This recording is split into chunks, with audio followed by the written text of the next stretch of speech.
Our beloved 8% Hard AF Seltzer is now live in Florida, Georgia, Alabama, Texas, Ohio, Montana, Idaho, Oregon, Michigan, Pennsylvania, Illinois. Go to hardafseltzer.com today. Click on the store locator and enter your city or zip to find the closest location nearest you.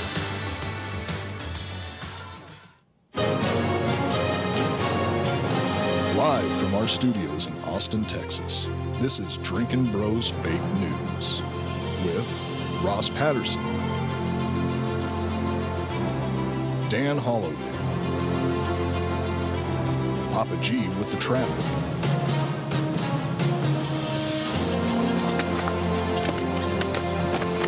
How you feel?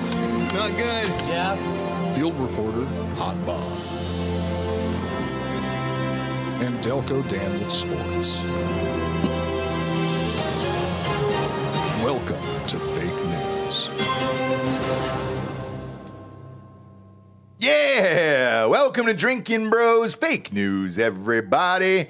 Giving you the realest, fakest news of the week. Real news here to start off the show. Our homie Ryan Mills from Hard AF is out pounding the pavement here in Texas. Got some new accounts in Texas, new HEB in Melissa, Texas, which I didn't know was a city, but I like it. I live in Melissa. Yeah, I like that a lot. What is that? United Markets in Midland, Pecos, Seminole, Lubbock. United Markets is a huge chain. Thank you for having us over there for Hard AF Seltzer, Texas Beverage and Package in Amarillo, Texas. USA Liquor in Abilene and Lone Star Liquor in Abilene are now carrying Hard AF Seltzer here. I'm out of sorts at the top of the show, D'Anthony. I'm fuming. Is it because of all the weird crowns Pissed in the off. chat? What is the crown mean? What does that mean? I think it's like, hold on, let me click Latin on it. Kings? Is it for all the Latin Kings? It's the community leaderboard, and apparently you're getting experience points for different things you do in the chat. I don't know what the fuck it is. I don't either. And they didn't tell us what that is. It's upsetting me. The only time, I put this in the chat, but the only time that we use crowns on this show is on Juneteenth, which is coming up. Sure is. It sure is. That's right around the... It's coming up. Right around the corner. What is it, the 19th? It is. Isn't it the 19th? It's Juneteenth on the 19th? Yeah, it's the 19th every year. I didn't know if they kind of push it or what happens there. Or if it's flexible. like the third whatever of the month, but no, it's always the 19th. Well, or if they put Juneteenth on CPT time where it's just kind of late, it's on the 20th maybe. I think that would be fun. Where they're like, oh shit, we forgot, man. Yeah, we'll be there on the 20th. It would be funniest if that happened. Yes, it will be. Juneteenth, though, we usually do something every year for the listeners. This year, we're actually going to bring you to the Arena League Football Championship with us because that is on the 15th. It's on the same week there, and we're going to give you some tickets there to our favorite black person in the audience. But how many do we know at this point? Well, Roggle's next, I think. Is Roggle next? Yeah. Okay, perfect. He'd be next. So we're doing this with the NAL, which is the Arena League Football Championship. Hard AF Seltzer is putting that on. The favorite, according to the commissioner, is Beaumont so far. So fingers crossed that it is in Texas. That'd be great. But obviously, any given Saturday night, you don't know who's going to win. But I'm personally rooting for Beaumont that night because they serve Hard AF Seltzer in the stadium. That way we can get trashed and have a proper Juneteenth. And yes, we will bring some fried chicken into the game. Okay? I haven't had KFC in a long time. Is that what you were planning on doing? Yes. Not Church's or Popeyes? I want to go old school KFC. We used to have one down by our old studio, and I don't think I've had it since, to be honest with you. I miss it, man. I really, really love KFC, and I'm not kidding. They're not a sponsor. I wish they were, but I fucking love KFC, and I miss it. I want a bucket. I want a huge bucket. I like their biscuits, all of it. All of it I'm in on. There's a Popeyes up here, and by the way, I was the only one in line with my kids the other day. 20 minutes, bro. 20 minutes. That good old Popeye service you know and love, dude. Even if you're the only one there. That's the charm. 20 minutes. It's not. I hate that goddamn place.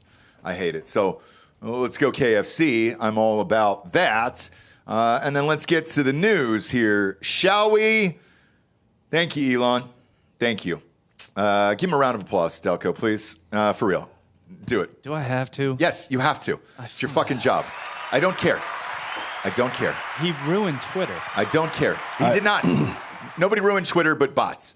You yourself said the internet is fake. It is all fake. He was supposed to get rid of the bots. It's impossible. Bots. Guys, it's impossible. You can't say a guy ruined something that was already ruined. Yes, it was impossible. What else is he supposed to do? You could say he failed to improve it, I guess. Even he posted, he goes, dude, 62% of the internet is now bots. Like, he posted on his own fucking Twitter feed. You cannot stop it. I'm sorry. Much like we can't stop this country from running off the fucking rails here at this point. I'm just going to read you some of the headlines because, as I'm sure you've heard, his time at DOGE is ending. It was only supposed to go to July 4th. And you know, obviously he's making the plans to get out of there. Well, July 4th of next year. Oh, of next year. Yeah, so he's leaving because of civil, what do you call it? A civil volunteer contract. You can only work 130 days in a calendar year by law. Oh, I didn't know that. And he's already passed that already? He's at it, yeah. Fuck, dude. You know what, dude? I'm going to take my belt off for this one. I might strangle bait today on the show. And I just want to keep it on the table, okay? I want to keep it out on the goddamn table. Just in case, dude. I've got to fucking end it all today. You need something better than a belt. It feels like one of those days today. You need something better than a belt. This is sturdy, dude. It's not about being sturdy. It's about being flexible. I'm already flexible. Not you, the belt. Belt will be fine. I think that's strong enough to hang myself here. I'm going to read you some of these headlines here because I'm pretty pissed off about it. Not only do I hate the mainstream media, but you just, no matter how much your hatred is, you can't hate them even more. USA Today. A letter to sad Elon Musk from America. Hey, pal, sorry everyone was mean. For what? What? Who said that? USA Today. Who is the last person? You fucking pie graphs for every goddamn news article you do, USA Today, and you're going to write a shitty fucking headline? Elon Musk, the New York Times, distance from Trump, says he's exiting Washington and DOGE. I understand that. Elon Musk, according to Reuters here, leaving Trump administration, capping turbulent tenure. I didn't find anything turbulent about it. Elon Musk leaves Trump White House after DOGE. Musk leaving. This Bloomberg actually got the right headline. And this one I actually like here today. Musk leaving Washington pretty much as he found it. Yeah, he did. Not by any fault of his own, by the way. Me personally, I don't care what you think of the guy. I don't care if you think he's a fucking douchebag or whatever. Our friends behind the scenes in Washington have told us not only did he go into these companies and try to cut the waste and the fraud, but he brought a fucking sleeping bag and put it on the goddamn floor and slept there with these teams, dude, for like 8-9 days. Some of the people said he didn't even fucking shower because he was really trying to help out the country. And then it just got to a point where they weren't passing, Congress wasn't codifying any of these cuts into law. And he's like, what the fuck am I blowing up all my companies for and my life for these ungrateful assholes who aren't going to do anything anyways? Yeah. And for me, I wrote on Twitter last night with this that it said, for me, it's really hard to hate on Elon Musk for everything he sacrificed to work on DOGE and to change the country. But it's easy to hate the GOP-led Congress for not codifying any of his financial cuts into laws. At least we have our answer now, Elon Musk. Thank you. And that was genuine. Because now the whole world knows what's going on. We all know what's going on in governments. We're just not fucking changing it at this point. And at least one guy who blew up Tesla, essentially. I mean, to this day, shit, I got a call the other day about a Cybertruck, and they were like, dude, we'll give it to you for $60K. And I was like, why? And they were like, man, we can't sell these goddamn things. Everybody's worried about them getting vandalized and everything else and blah, blah, blah. So now's a good time to buy it. It is. And especially if you're looking for a stateside, just buy one, put it in your front yard and kind of hang out. And just chill. Well, they're all equipped with cameras anyway, so you could just send them to prison if you wanted to. There's other places or kill to send them. Yeah. Well, I didn't say that. Whatever. I didn't say that. Whatever you meant. But for this, man, here's why I'm angry about all of this. He created PayPal, Starlink, Teslas. What else? What else does this guy have? The fucking rockets that are going to Mars, everything else. SpaceX. That one, yeah. He's a busy fucking dude. He didn't have to do any of this for $0 fucking. and all you did was shit on him. For what? It's just exposing the waste and the fraud that is the U.S. government and actually wanting to change it. I don't really give a fuck what side you're on here. There's no way you could argue from either party that these people are worth a shit and that our taxpayer money is worth any of these goddamn things that were exposed. Like, this should be a Democrat and Republican come together of like, holy shit, let's change our governments. But nobody cared. The left fucking shit on him the entire time. I don't know what the average Democrat thinks. Look at AOC and all those guys. I said average Democrat, not a politician who's paid to say those things, or an influencer who's also paid to say those things. I mean, just a person who votes Democrat. What's their argument about cutting spending? I don't know. Do they not understand math? And then on the other hand is the White House did a press conference this morning to address some of the judicial interference again. And whatever the woman's name is, that's the spokesperson, continued to say this stuff about how it's not going to add to the deficit and debt and blah, blah, blah. I mean, that's just not true. You can't lower taxes and not cut spending. That's not how math works. I'm sorry. No matter how much gibberish you go on about, that's not true. So I don't know what the average Republican thinks or what the average Democrat thinks about just math, right? Numbers equal other numbers when you put them together. Then you take some away, goes down a little bit, multiply them, goes up exponentially. That's how math works. I just I don't know if the average, there's so much fucking noise in the media and on social media, I can't tell what just ordinary people think about this stuff. So I was wearing that Gulf of America shirt the other day, and some woman came up to me and got lippy about it. And she had said something, she was like, I bet you have a fucking Cybertruck. And I go, I wish. I love the goddamn thing. I go, and I guarantee you, if you sat in one of those things, it'd be the greatest fucking truck you've ever sat in. But you haven't. And so I looked at her and I said, let me ask you something. Would you leave your job, go work in D.C. for $0, sleep in a fucking sleeping bag on the grounds in an empty fucking office and try to help out the country? No. Instead, you want to bitch about it. I doubt he did it for free. Also, he can do it for free. He can. But the average person can't. But let's face it, he blew up Tesla. Well, the reason the average person can't is because the average person can't do what he did in the first place, Bob. Well, I mean, the average person can't leave any job. Yeah, the average person can't leave any job because they didn't create immeasurable wealth through their fucking extraordinary capabilities. Just to be clear. Through his father's emerald mine. Oh, yes. God. Dude. If I gave you all of that money, you could never create a rocket that goes to the moon, friend. He didn't do that. Delco's trolling you, by the way. He didn't get any money from his dad's emerald mines. It's just like a... Is that it's not real. Oh, okay. It's not real. He's trolling you. Look at his stupid face. You can see it on his face. I don't give a fuck how much money you give somebody, dude. Trying to create all this shit is impossible. I'm not saying, by the way, that he hasn't accomplished impressive things. I'm just saying, like, it's like Trump giving away his presidential salary. Like, well, what does he need it for? Yeah, but still, he can. Any one of these businesses to try to create it and maintain it and go through all of this shit is fucking impossible. Yeah, I mean, I'm battling pneumonia for a second goddamn time for a fucking hard seltzer company, for Christ's sakes, let alone sending a rocket to the moon. Like, dude, what are we talking about? He's doing all this to get government contracts. Like, it's not that... Yeah, but so did the people that built the interstate highways and railroads, Delco. I mean, that's kind of how it works. And who else did it? Who else was going to send these rockets up there? Name one other company. Just one. He's not doing it. He's not building the rockets. You know. Also, right? again, I'm not talking about his accomplishments or anything. I'm saying it's not really impressive to me that he didn't take a paycheck because he has $200 billion. Delco, Bill Knudsen never built a car in his life either, but or an airplane. He's responsible for the United States winning World War II. So, I mean, look, dude, it is impossible to hate this guy. Like, I guess that's that's the perfect example right there. It's definitely everybody possible. will find a way, some shitty because way to be he's like bad at his job at PayPal. They literally gave him fake code because they thought he was going to fuck it up so bad. Okay, so PayPal wasn't real. They like forced him out. He was not a founder of PayPal, by the way. That was Peter Thiel. He was like under Thiel's like lineage. Well, Peter Thiel's not a coder, so he definitely wouldn't have been involved in that either. To be fair, he started it. Who was the coder? Like a million Indian dudes, probably. Yeah. But it still takes one guy at the top of this, 2 guys, 3 guys to fucking see all this out, dude. Like, this has nothing to do with politics. I just think he's bad at his job. And my God. Elon Musk is bad at his job. Yes. When he actually like has his fingers on things, yes.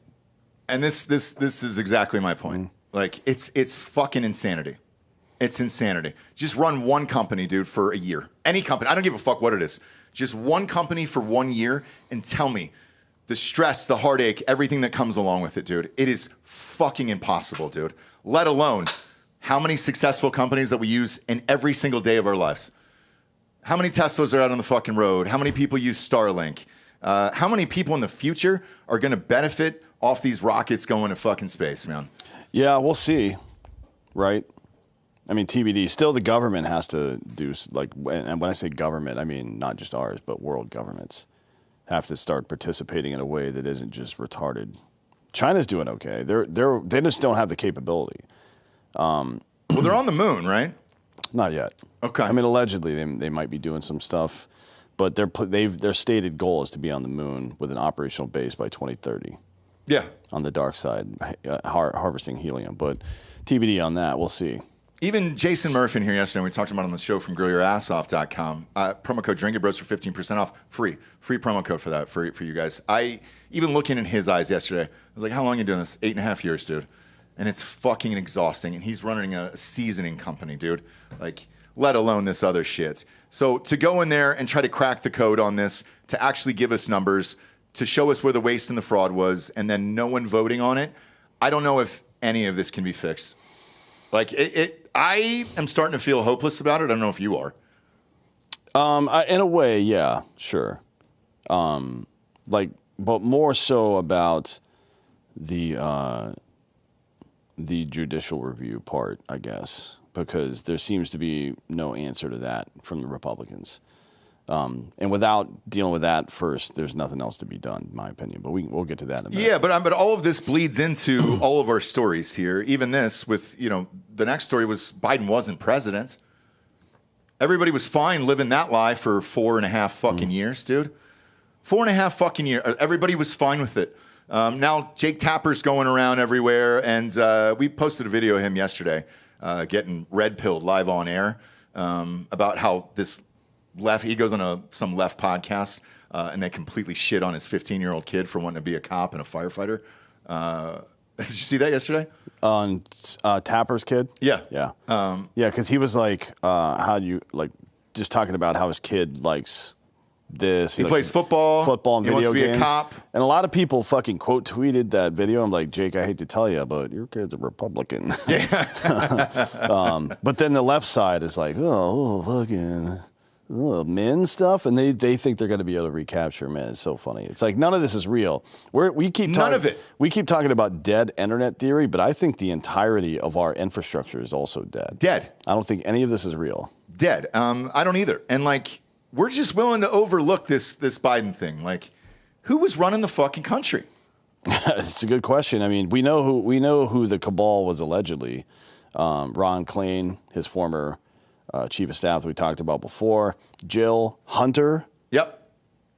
And then the other guy that we brought up yesterday on yesterday's show, who Jill's chief of staff. Yes, Yeah. Who we've talked about for a couple years on this program here. But a pro-energy group is renewing its call for an investigation into over half a dozen Biden administration executive actions related to climate that it believes should be deemed null and void due to them being signed by an auto pen without any public comments from former President Joe Biden confirming his knowledge of them. Guess what? He didn't have knowledge he was the fucking president of the United States. So how the fuck is he going to have knowledge of this, Yeah, dude? no shit. Like, Power the Future, a nonprofit organization that advocates for American energy jobs, reviewed 8 Biden executive orders that it says were significant shifts in domestic energy policy, and said it found no evidence of the president speaking about any of them publicly, raising concerns that the orders were signed by AutoPen and he was not aware of them. Now, you and I covered this story in regards to the Speaker of the House, Mike Johnson, having that private meeting with Biden and asking him about some of these provisions and some of these bills that he signed, and he said, I didn't sign that. Yeah, it says these are not obscure bureaucratic memos. These were foundational shifts in American energy policy, the Green New Deal stuff. Yet, not once did Joe Biden speak about them publicly. The executive orders reviewed by Power the Future include Arctic drilling in 2023, a 2021 executive order committing the federal government to net zero emissions by 2050, which he doesn't have the right to do. No courts challenged that, by the way. There was no district court. No. They just said, you can't do that. You don't have the power to make like crazy despotic decisions about foreign energy entering the United States. You can't do that. Nobody ever said anything. An executive order mandating clean energy AI centers and offshore drilling bans, all that stuff. They found no evidence that Biden ever publicly spoke about any of these executive orders on climate or any of this other stuff. They looked through, they sent letters to the DOJ, EPA, DOE, et cetera, in the House and Senate Oversight Committees calling for an investigation. Quote, in light of the growing evidence that actions purportedly taken by the former president may not have been approved or signed by him, but instead promulgated by a small coterie of advisors in his name without his knowledge or even his signature using a, quote, auto pen, the need for congressional access to information has grown in importance with these revelations, blah, blah, blah. Now, the question is, what do you do about any of this, right? Like, what's the recourse? I can tell you, so if it is indeed true that people were making decisions for, signing executive orders for, making policy for, et cetera, the president, there's a number of federal crimes that have been committed. Forgery of public records, 18 U.S.C. 494 and 495. Penalty for those are a fine and 10 years in prison.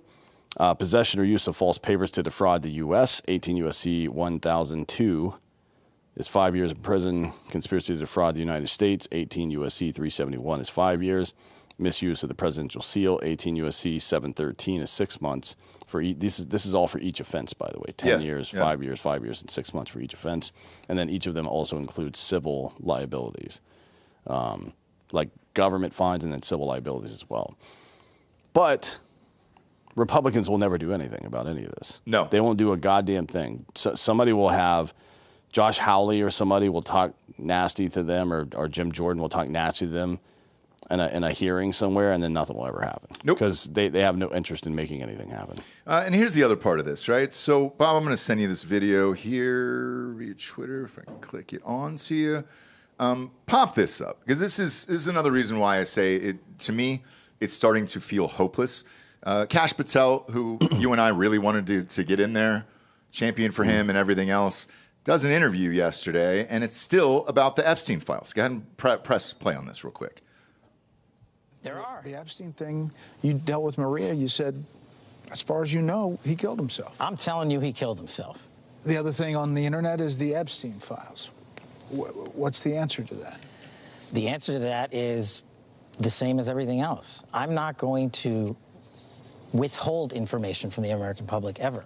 But I'm also not going to rush to get it out there in a format in which they can't rely on it. So on the Epstein matter or any other matters, we are diligently working on that. And it takes time to go through years of investigations, years of political maneuvering, and years of cover-up to get the American people what they deserve. And that's what I'm going to give them on everything. Yeah. Okay. There are. So The Epstein thing. We'll see. press So play on the story is that there is a quote unquote cleaned up video. I don't know what that means. Cleaned up video of the cell. Yep. Where the video was allegedly gone. Yep. The story this entire time was that the cameras were off, and now all of a sudden they've got video showing that he killed himself, or that he was alone in the cell at least. I don't believe any of that. I don't either. Not for one fucking second do I believe that. And then to the reason why I wanted to put this in this story is this, to me, about the auto pen. I don't give a fuck about the Epstein thing anymore. Like, it's dead. It's dead to me. You've had it allegedly since 2017. You've said it a million times on a different podcast. On a million different podcasts and all that other shit. If you would have done it, you would have done it day one. That information has been available to the FBI and everybody else since 2017. I don't want to fucking hear about it anymore. The auto pen, I actually care about. Like, that's something where we did not have a president in office who signed all of this fucking shit and why. That would be something that should move to the top of the list here. But they're not doing that either. So to answer your question here, will they do anything about this? I doubt it. Very unlikely. In the chat, Lord Gareth something or other says that Trump doesn't even know what he's signing either when it comes to executive orders. I mean, that's a stupid comment, to be honest.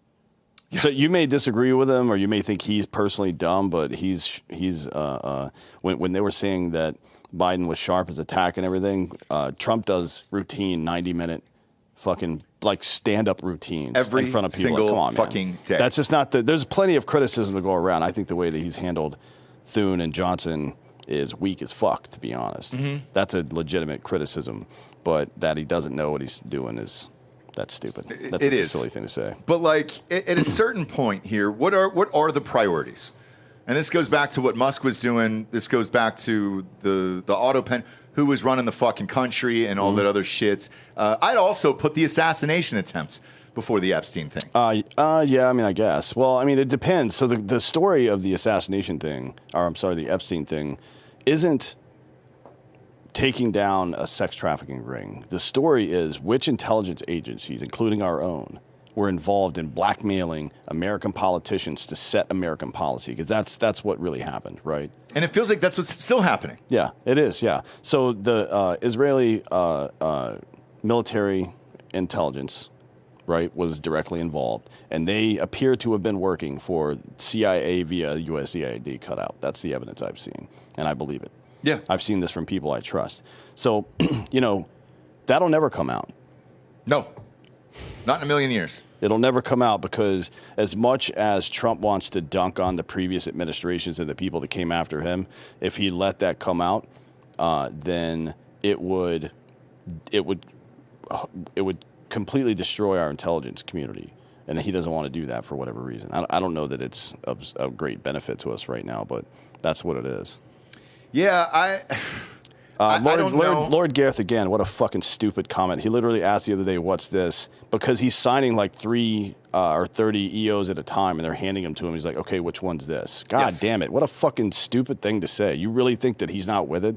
It's like, I've been plenty critical of Trump over the years. That's just a stupid thing to say. Well, that's the new thing that the mainstream media is starting to push now. That he's the one that's in mental decline. What a fucking dumb thing to say. And slurring. And it's like, no, dude, no. I've never met Jesus Christ, I hope I'm exactly like him at that age. I've never met a human being with more energy in my life. Now, do I wish other shit was happening and changing? Yes. Is he getting blocked by a bunch of shit? Yeah. We'll get to it after our title sponsor here that actually puts the show on the air, and that's omahasteaks.com. When it comes to Father's Day, some things never change. Dads want steak. A recent survey shows 75% of Americans agree there's no better way to spend Father's Day than grilling with the family. Bob, you want to pop that up there for omahasteaks.com? Shop omahasteaks.com and give Dad the legendary Heartland quality he deserves. Plus, our listeners get an extra $35 off with the promo code Drinkin Bros at checkout. This all gets shipped right to your house. There's a ton of different options to choose from. I go heavy on steak, heavy on the burgers over there. A lot of women go for the chicken. They've also got seafood. They'll give you wine selections. The dessert is excellent over there. All of it, man. They knock it out of the park. And love these guys, and they help us put on the show day in and day out. You know them. They're America's original butcher. They've been operating since 1917. Family-run company, and their expertise in the meat industry is unmatched. They also carry, like I said, mouth-watering burgers, chicken, pork, seafood, desserts, and easy-to-prepare comfort food. And their new smash burgers are built for the grill. God damn it, they're delicious. I just got a new order yesterday. Shout out to those guys there. Yes, I use my own promo code. Okay, I'm doing the savings. All right, I'm always doing the savings. I don't really care. This Father's Day, give Dad the world's best steak experience with Omaha Steaks. Visit omahasteaks.com for guaranteed perfect gifts that deliver legendary quality. And for an extra $35 off, use the promo code Drinkin Bros at checkout. That is omahasteaks.com, and add an extra $35 off with the promo code Drinkin Bros at checkout. See their site for details. Next up, apparently Trump isn't president either here. The U.S. Court of International Trade ruled Wednesday. First of all, that is the first time I've ever heard of this court in my entire life. Am I that dumb, or did you know this existed? It's niche. I mean, I worked in the industry, so I know that it exists. But yeah, I've never heard of this in my entire life. Yeah, the average person would not have. Okay. For sure. And where does this exist, by the way? I mean, it's in D.C. I would Oh, it is in imagine. D.C.? I don't actually Okay. know where it is. I don't either. But I assume the only place that would make sense for it to be would be D.C. But when I read this, first of all, I've never heard of this court. I didn't know they did anything. It's in New York. It's Oh, it's in okay. New York. There you yeah. go. Actually, that would make sense because the UN's in New York. Okay. And this is an international trade organization, or it's an international trade court, so that would make sense. But it is a U.S. court. Yeah. Yes, in New York, though? Yeah. I couldn't even guess the city, so yeah, I've never heard of it. But I did read this article last night. They ruled Wednesday that President Donald Trump overstepped his authority over tariffs under the International Emergency Economic Powers Act. The Constitution assigns Congress the exclusive powers to lay and collect taxes, duties, imposts, and excises, and to regulate commerce with foreign nations, the court opined.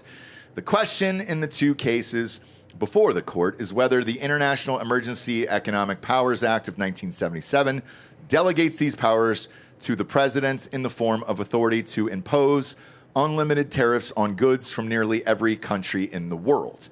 The court does not read the IEEPA to confer such unbounded authority and sets aside the challenge tariffs imposed thereunder. The court continued. Trump announced his highly anticipated reciprocal tariff plan as part of the Liberation Day announcement on April 2nd here. Yeah. So the IEEPA is Congress telling the president that he has the right to do this. Yeah. Right? Yep. And this represents a judicial coup, not just of the executive's authority, but of Congress's authority, the legislative's authority as well.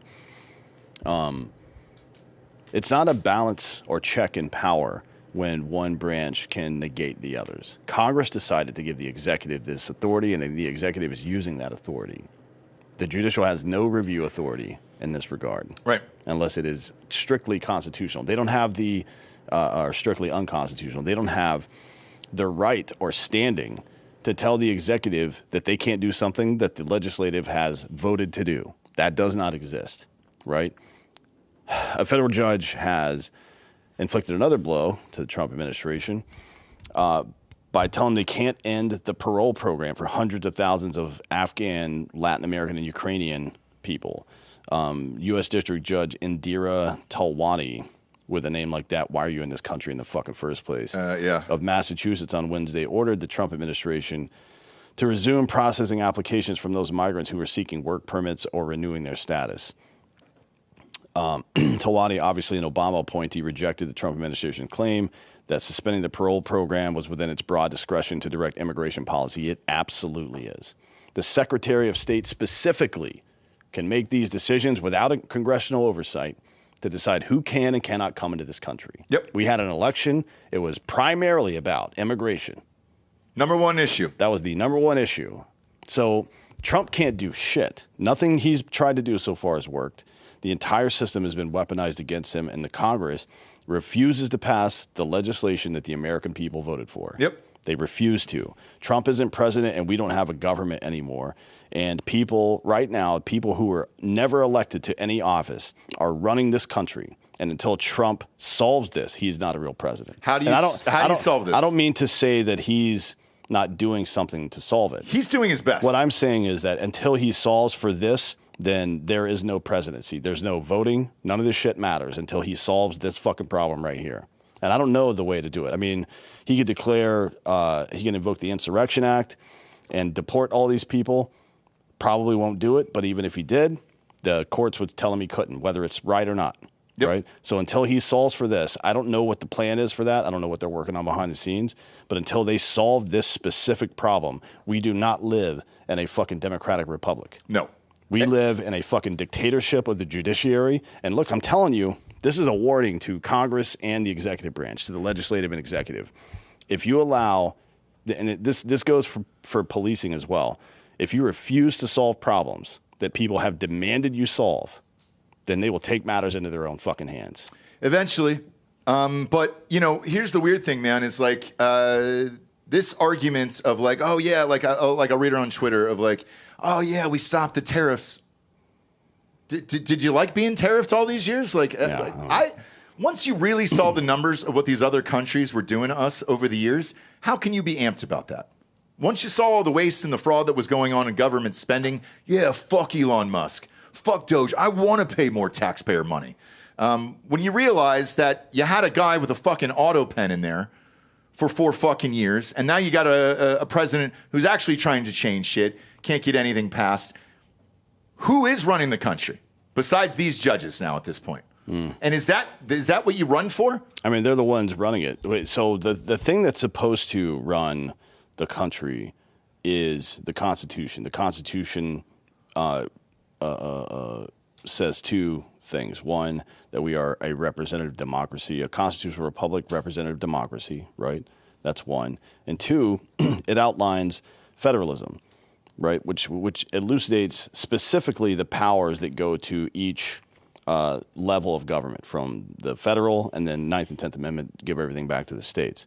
And in that Constitution, it says something about separation of powers from Montesquieu. You should read that. Any of his work would be nice if you want to read any of that.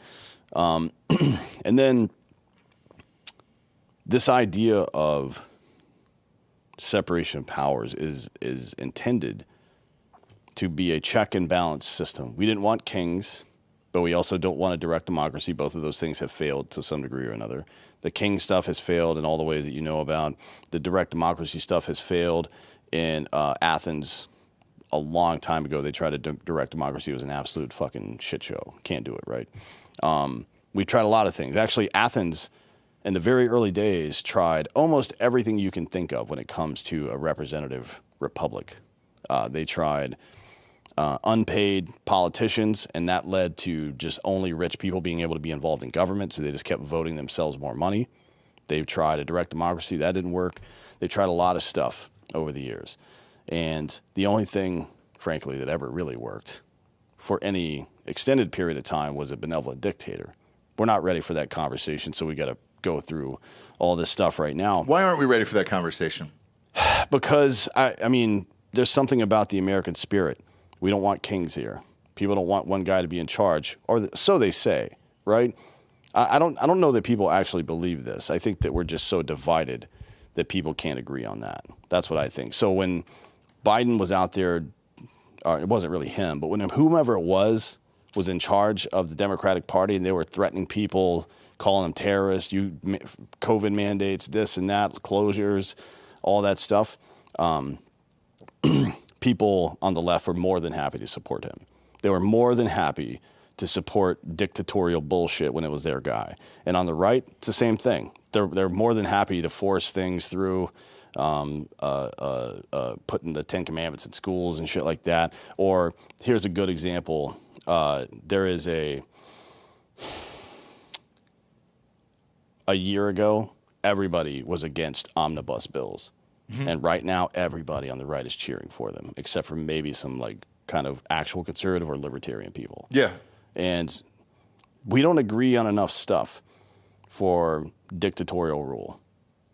That's just how it is. So what would be what's the next option here? Because again, reading this story last night and the others, it all feels hopeless in that our vote means nothing. Nobody cares either. Well, the thing about monarchies or dictatorships, if you want to call them that, is that the public has to be willing to go, like, you're going to get a good one from time to time. Yeah. And then you have to be willing to do away with the old one, which means fucking forcing him out or cutting his goddamn head off. Sure. And this, like old school times. Everybody's too comfortable now for that stuff. Yeah. And it's never going to happen. And there's not a person that I've witnessed in my adult life that I would be comfortable. Like, the idea of a benevolent dictator is good, but I mean, I just like name who it would be, right? It's not somebody that loves his own fucking face in the mirror like Trump, for sure. No, like he's too motivated by personal ego, so I can't do that. You would need a guy like Thomas Massey. Like, that's the only person I can think of. Maybe. I mean, he's never had real power, so I don't know. And he doesn't want. By the way, he doesn't want it either. I like him, but he doesn't want it either. So, well, I mean, everybody says that until they have it, right? Well, they offered him a job and he turned it down. So I just don't know. I don't know what, if any, solution there is. I mean, we talked about Titler the other day, a couple times actually last week as well, about how democracy invariably becomes a way to vote yourself resources. and that's people become selfish and start voting themselves resources, then we go into economic ruin. It's happening literally every time that democracy's been tried. So, maybe we just have to go through these natural processes, and maybe we're just in that right now. I don't know, but, I can tell you the Senate Republicans who are voting against codifying DOGE right here. So I've got that list. They're not even voting against it. They're voting against the amendments. Yeah. Right? So they don't want to have any cuts. This is the thing. Nope. I don't know what school of economics Trump and his team went to where they're saying this stuff, like Caroline Levitt this morning talking. She's obviously never studied economics in her fucking life. You cannot lower taxes and not cut spending and not increase the deficit. That is not math, motherfucker. I don't care how much in tariffs you take in. Those numbers do not add up. It's not even close. But even if it were the tariffs, now this is going to get blocked for how many months with this fucking fake court in New York that I didn't know existed here? Yeah. That's apparently just woke up and decided to have a ruling for the first time in the history of the country here. It's not a good thing that the first time they ever hear, that the majority of the American public ever hear this organization is when they're shooting down something that we all voted for. Mm-hmm. You know what I mean? But I've got the Senate Republicans here who don't want to codify any of these DOGE and foreign spending cuts. Buckle up, it's a long one. Barrasso, Boozman, Capetto, Cassidy, Collins, Kramer, Crapo, whoever the fuck that guy is, Fisher. Aptly named. Yeah, exactly. Lindsey Graham, Lady G. Oh, you mean the guy that Trump endorsed? Yeah, exactly. Chuck fucking Grassley, who we've always fucking hated here. Hoven, sure. Hyde Smith, Lankford, Mitch McConnell, McCormick. You've heard those names before. Morgan, Mullen, Murkowski. We've heard of Mitch her. McConnell definitely not aware of what he's voting for. Fuck no. Like, I mean, you've seen the guy. Come on. That's not only an auto pen, that's an auto fucking brain. No. And by the way, I'm not convinced that he didn't ask Elon to pop a fucking chip in the back of his head just so he can complete a sentence. Just stand upright. Ricketts, Rounds, Scotts, Sullivan, Thune, Tillis. All these guys. Is that Tom Tillis? Yeah. Hate that fucking guy He's too. a turd. Wicker and Young. I know. Got close there. I got close. Wicker, please. I know. Wicker, please vote for these cuts. No, they're not going to. That is, what are we looking at there? Fucking 27 of these goddamn guys? There's no way you can convince 27 people there. No. I mean, you certainly not. Like without, and this is the way that people in Congress think. If you want me to vote for something, what are you going to do for me? I'm sorry, what? What are you doing for the fucking country? Yeah. Motherfucker. So, I mean, I don't think that there's any democratic solution to this. I'll say that. I don't either. I just don't know what, if any, feasible. So here's the problem. If you let things go too far, then the wrong kind of people usurp authority, right? Like it's the problem with violence is that it has to continue to maintain control. And that's not the kind of, we've decided that's not the kind of civilization we want to live in. The unfortunate part is there's a portion of violence that must be present in any civilization. I think the phrase goes something like an armed society is a polite society, right? And we just are not in any way ready for that. No. People aren't. People with their hot pockets and their fucking iPads, they're just not in any way ready for any of that shit. They'll never do it. So no. What will really happen is this will continue to dissolve. We'll bail ourselves out a couple times. Maybe circumstance will bail us out until it all crumbles, and then some generation, either ours or the next one, will have to fight for it again. Probably. I would say the next one or the one after potentially, because as you've seen for many, many years, you can kick this deficit can down the road over and over and over again, and then magically print money if you want to. Doesn't fucking matter anymore. Doesn't matter. Speaking of printing money, do that on mybookie.com. Promo code Drinkin Bros will double that first deposits all the way up to $1,000. Printed some last weekend with Ben Griffin winning that tournament. He's leading today again, that guy. Jesus Christ, dude. 7 under. He's on a tear. What a round. This guy, man. That's up at Muirfield in Dublin, Ohio. That's a very tough golf course. 7 under. 65 is shit. next to impossible in that goddamn thing. So congrats to him. We got some golf picks for the weekends, which we told you about on Delco Dan's Dirty Golf Picks show. But I've also been on fire here for the NBA on these fake news show. Tonight's spread is the New York Knicks at home in a closeout game, potentially for the Pacers. This is Knicks minus 4.5. I'm going with the Knicks tonight. What about you? Who you got tonight, D'Anthony? Yeah, I think the Knicks. The problem. So I was thinking about this all night. Actually, the last night after the Thunder won their series, destroyed them. They were up by 40 at halftime. Yeah.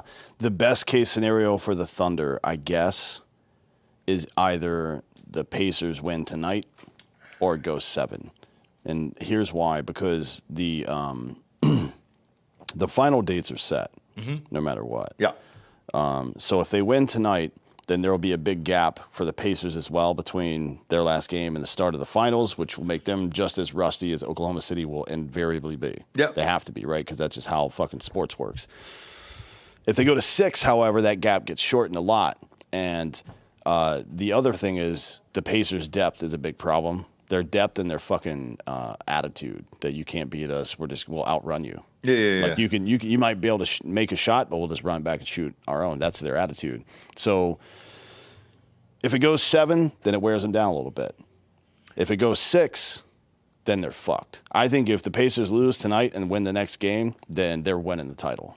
The Pacers will? Yeah. But for tonight's game, I actually think they're going to win tonight. So for me, I watched that OKC game last night, and they just seem unstoppable. And I guess the surprise of it for me, I'm taking the Knicks tonight just because I think the Knicks as a team and as a city have enough pride that they're not going to get blown out by 40 points like the Timberwolves. Like, what a fucking embarrassment last night. If I were them, I wouldn't even showed up at the press conference afterwards. I mean, I was really disappointed in Anthony Edwards. He was supposed to be the face of the league. Guess what? Yeah, I mean, nuts. he's 23. Jordan got his ass handed to him a lot in the playoffs before he finally won, right? And it took the right coach, not the right teammates necessarily, because the 2 years before that he had lost, I think he had the team to do it for the most part. Bringing in Cartwright helped. Getting Charles Oakley Cartwright, that really helped. But Phil Jackson's what made the real difference, right? And I don't know who Minnesota's coach is. But that dude's got to be on the hot seat now. You can't have that kind of talent and then fucking get blown the fuck out. 2 like finals in a row there. But I'd say who the face of the league is, and he's 23 as well, is SGA. I mean, there's no doubt after that series whatsoever. So unethical basketball, though. Why? Because he's Canadian? No, getting to the free throw line as much as he does, he flops a bunch. Tyrese Halliburton is our savior. He's the only person. I know. I hate agree. this Oklahoma City I agree team too. I hate him. That's like fucking watching Harden in the playoffs. It's so annoying. Yeah. Like the flow of the game gets interrupted because he's at the free throw line. Certainly it works. It's like in the original Mortal Kombat, just doing the freeze and uppercut over and over with Sub-Zero. Like, yeah, you can win that way, but goddamn, it sucks to watch. I think New York's got too much pride, and I think Brunson comes out tonight. I'm going with the Knicks. I think I've been 4 for 4 in the last fake news shows. I mean, these games. Neesmith looked good on Brunson. He did. I'm telling you, that place is going to be rocking. New York's got pride, and they still care, and the rivalry is still there with the Pacers and everything else. I think the Pacers ultimately win in 6, and then I'll be rooting for the Pacers in the finals just because I just dislike that Oklahoma City team. Neeson held Brunson to -16 ± in that last game. That's why they won that game. Oof. All right. Now, he scored 31 points, and he was 9 for 19. That's not bad. He was 11 for 12 for the free throw line. So, Neesmith's got to watch out about getting into foul trouble, although he only committed 2 of those fouls and the third one on somebody else. But TBD. Yeah, this might be the best game of the fucking playoffs so far. I'm amped for it tonight. To be honest. Yeah, I'm really looking forward to it. Yeah. So head on over to mybookie.com. Use that promo code Drinkin Bros to double that first deposit all the way up to $1,000. And bet with us or against us. I'm going with the Knicks tonight. Next up, American Soft Power. What's that? It's not USAID. No, it's 4 and 8 is basically the boogeyman right now because of USAID, right? And but I think that's what we're all lumping it into. Yeah. And which another thing that Elon found first and foremost there. Well, we all knew what was going on, and I'll get into some of the dumber things that are happening, but. To most conservatives and libertarians right now, with good reason, they're very suspicious of America spending any money anywhere else, right? I hope so. Yeah, I mean, you should be. So you should always be suspicious of that. Yeah. Right. And I think a lot of people always were, but to see it in black and white like we have, oh boy, it really drives home how fucking stupid our government is. And this like the Cold War era intelligence and statecraft people just sucked at everything. They were so bad at their jobs. They created Al Qaeda and ISIS, for Christ's sake, right?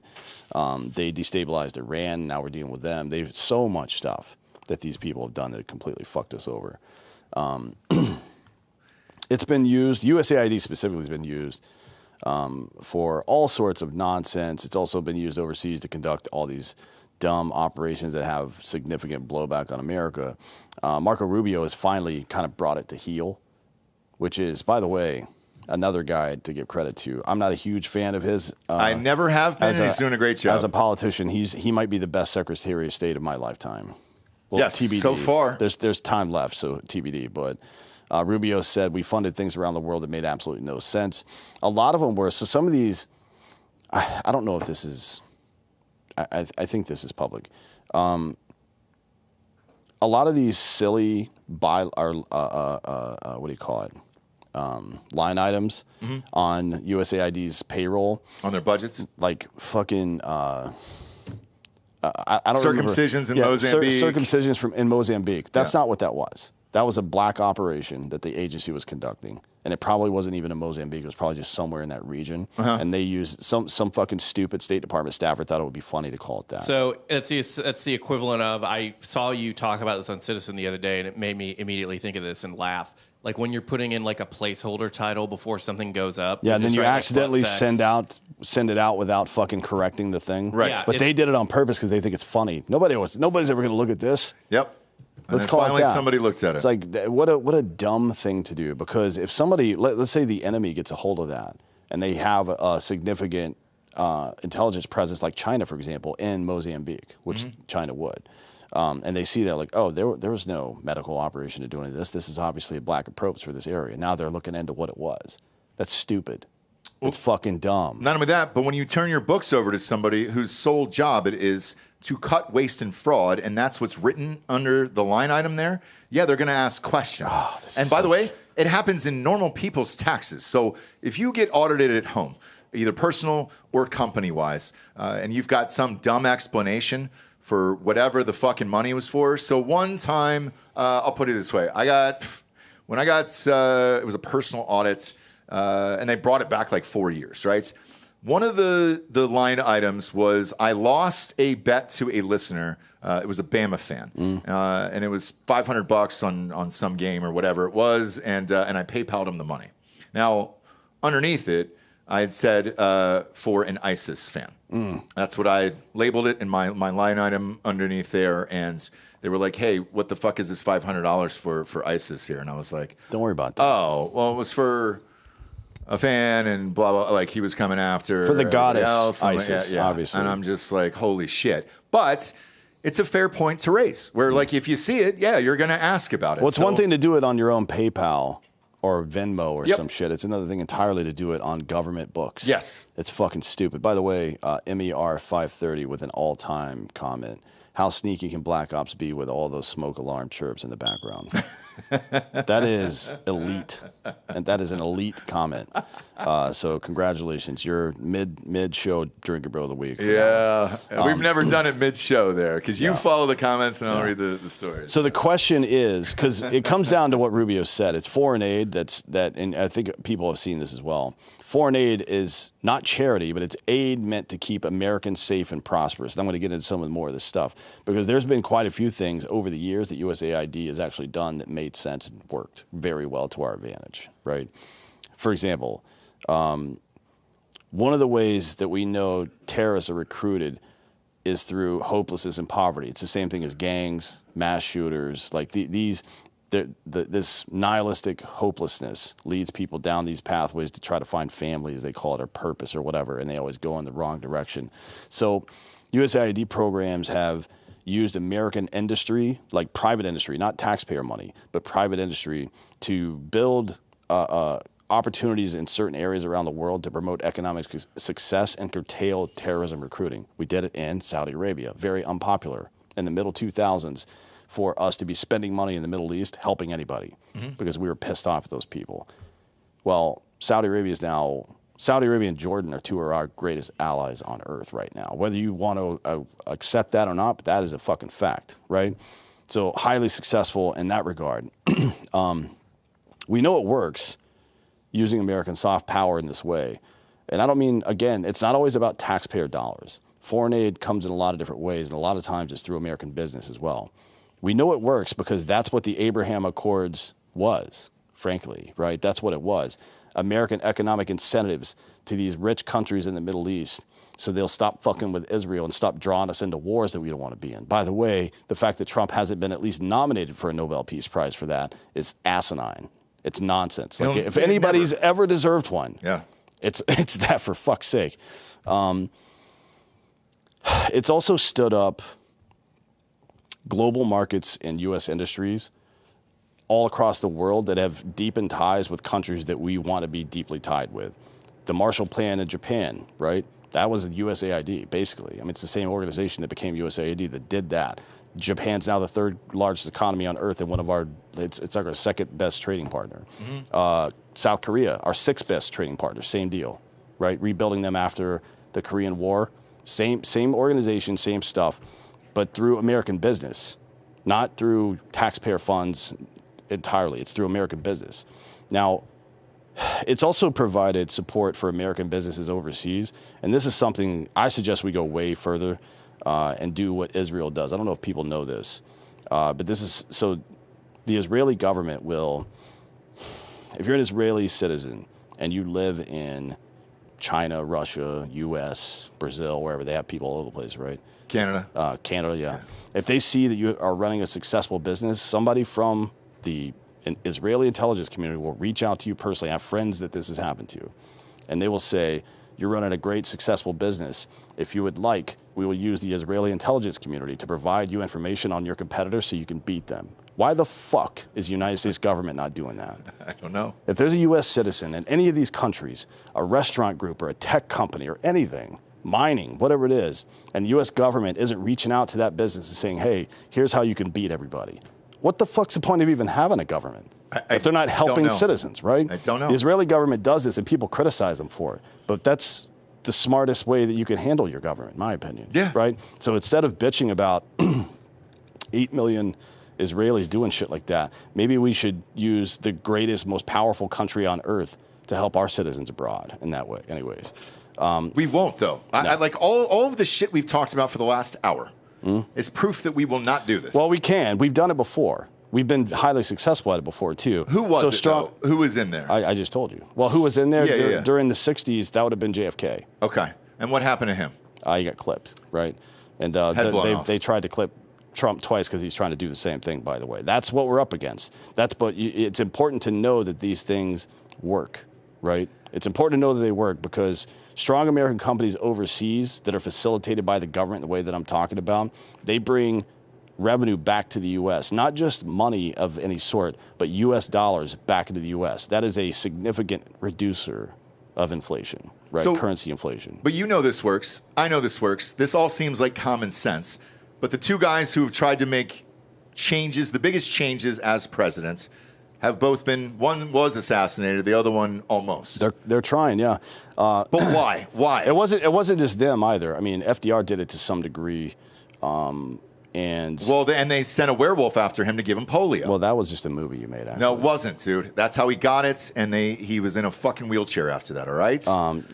So that was the government's. But why? Why is the question? Why stop this and not help out Americans? Well, because they're making money. Right? If you can control, it doesn't matter if the market is good or not. What matters is that you can control it, right? If you can control the market, then you can profit from it. If we use American soft power to make the average American more successful or American businessmen more successful overseas, then we don't get wars that make the military-industrial complex trillions of dollars over 25 years, right? We don't get that. We don't have these insider trading politicians that have access to information that we all don't, that are fucking making themselves hundreds millionaires over their course of their careers. You don't have that, right? So I will also say that the predecessor of USAID, just foreign aid in general, what they did in the early 20th century, which is establish global oil dominance, right, for the global oil dominance, is the only reason that in 1944, when we were deeply in debt, by the way, and after World War II, deeply in debt. Well, I guess that was during World War II, but we became the global reserve currency. And that is the reason that we became a superpower, is because of our foreign influence. So, like, look, I don't want to send Ukraine or Israel any money. No. At all. $0 to those guys, because that shit has nothing to do with us. But places that have minerals that we need, or this that we need, or that we need, or it's a problematic situation, like what Trump has done by prioritizing fixing the Arab countries that want help from us versus Israel, who want to keep that fucking shit going, in my opinion. Yep. Like Netanyahu specifically wants to keep that shit going. Trump focusing on bringing these guys into the fold rather than just creating more antagonism has been highly successful. It's been highly successful, and that should be the model for us.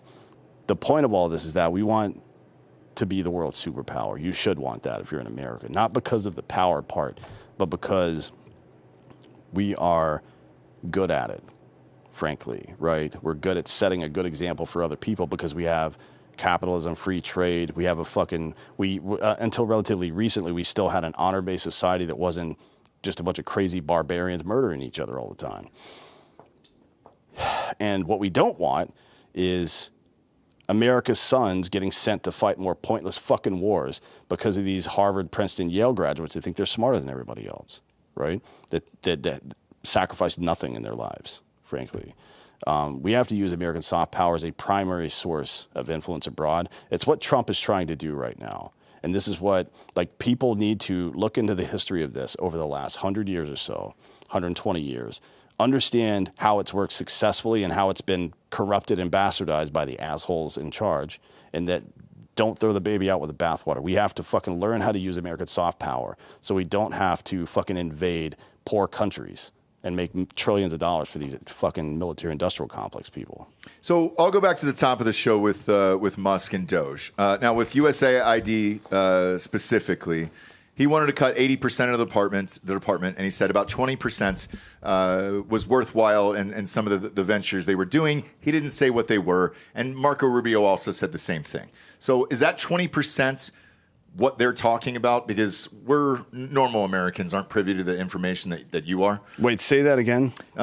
They wanted to get rid of 80% of USAID and keep 20% of it. Elon said that, and so did Rubio. However, they did not say what the 20% was for. I'm assuming this is what your... That's right. That's what the 20% is for? Yeah, Okay. So this is what happened. We used, in the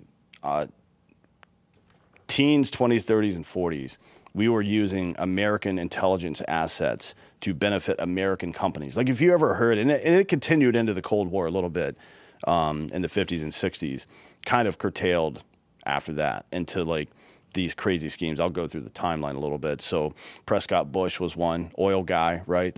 Big international oil guy, benefited by the CIA for sure, right? Or the OSS at the time, but certainly the American intelligence community.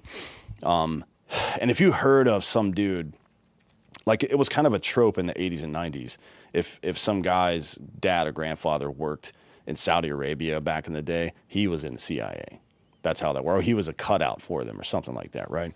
And then sometime in the 60s, late 50s, early 60s, it started springing up in the late 50s with people like Angleton, who went along with the French and gave Israel the bomb because he's a fucking Protestant Zionist guy, right?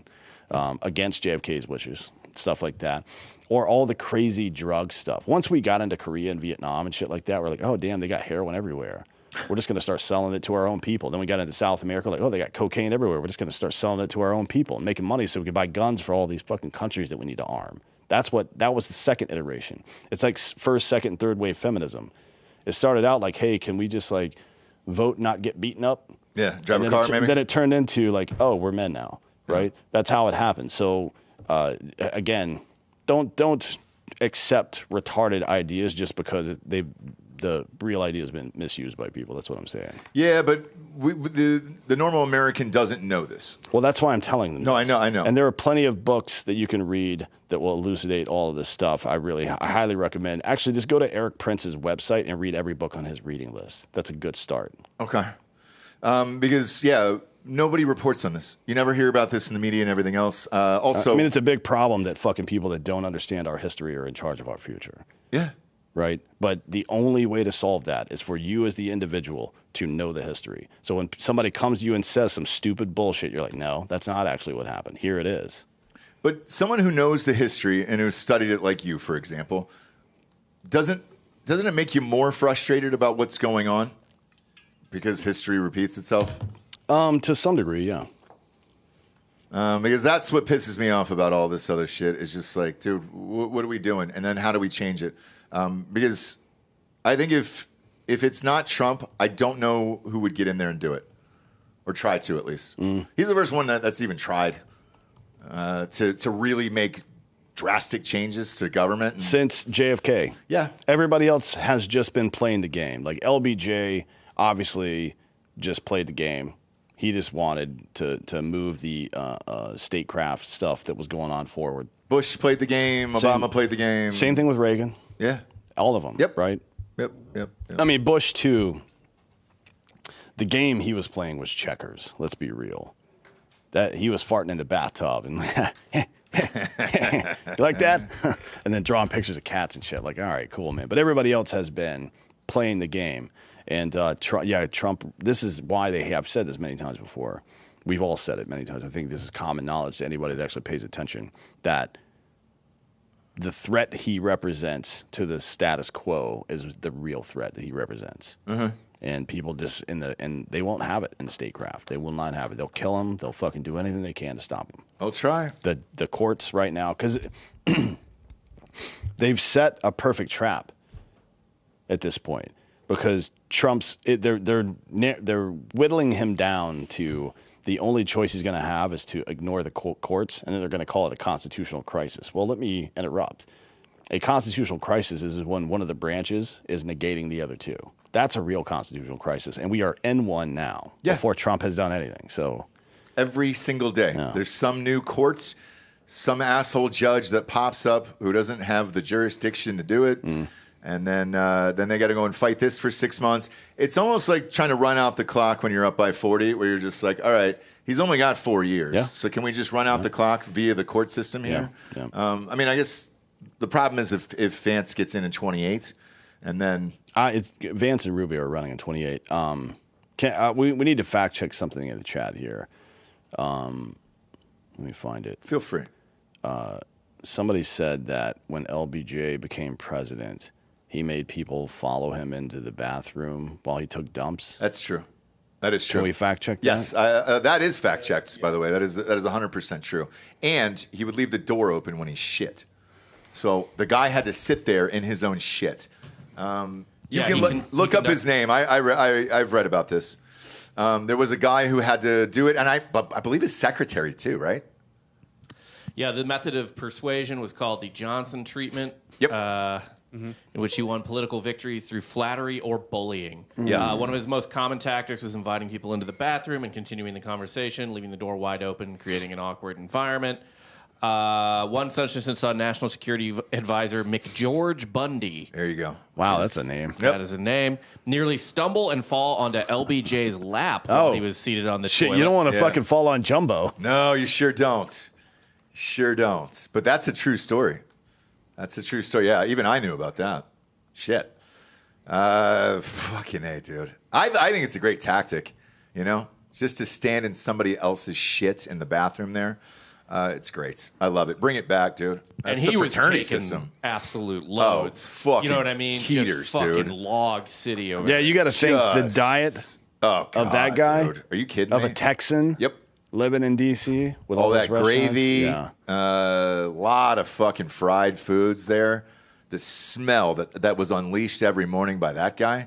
I'd probably a top 5 Christ. worst presidential dump if I Dumper. had to guess. What is Taft at one? I think Taft is. Yeah, just is he's the goat. he's the obese one, right? Yeah. I think And Lincoln. do you know what? Lincoln was probably the only you one had to taking go. clean shits. You had to go out of your way to become obese back then. It wasn't like it is now. Yeah. like No. you really had to work for it. Rich people back then, they were all fat. That was a sign of wealth. It was called a wealth belly. Honestly, a Trump dump would be pretty bad. McDonald's, it's not. It's a lot of just like processed McDonald's isn't foods. that bad of a dump, dude. I'd say fast I food think wise, Trump's a contender. I do. He's one of the biggest presidents. yeah, for sure. I mean, look, what did the Fulton County have him listed at? A lean 215, I think. Yeah. Yeah, we got to stop saying we haven't had a fat president. He's a fat president. Yeah. He's a bigger dude. You talking about though. Trump? He carries it well. Yeah, he's a fat president. Yeah, he's got a weird posture. Yeah. So he there's something wrong carries with it well, but a McDonald's dump isn't that bad. I'm thinking an Arby's dump is tragic. Taco Bell, obviously, forget about it. Oh. That's everywhere. I mean, that's a fucking salad shooter. I'm thinking probably Washington laid some stinkers as well. He's a Yeah. big guy. You think so? I mean, Washington was a big dude. He's 6'3", right? And Yeah. in a time when most other people were not. And the reason that most sociologists think that people were smaller back then is because of lack of nutrition. So clearly it wasn't a problem for him. He was eating. Yeah, he was eating. So big dumps. He would make sense. was a big eater too. He almost bankrupted himself on ice cream.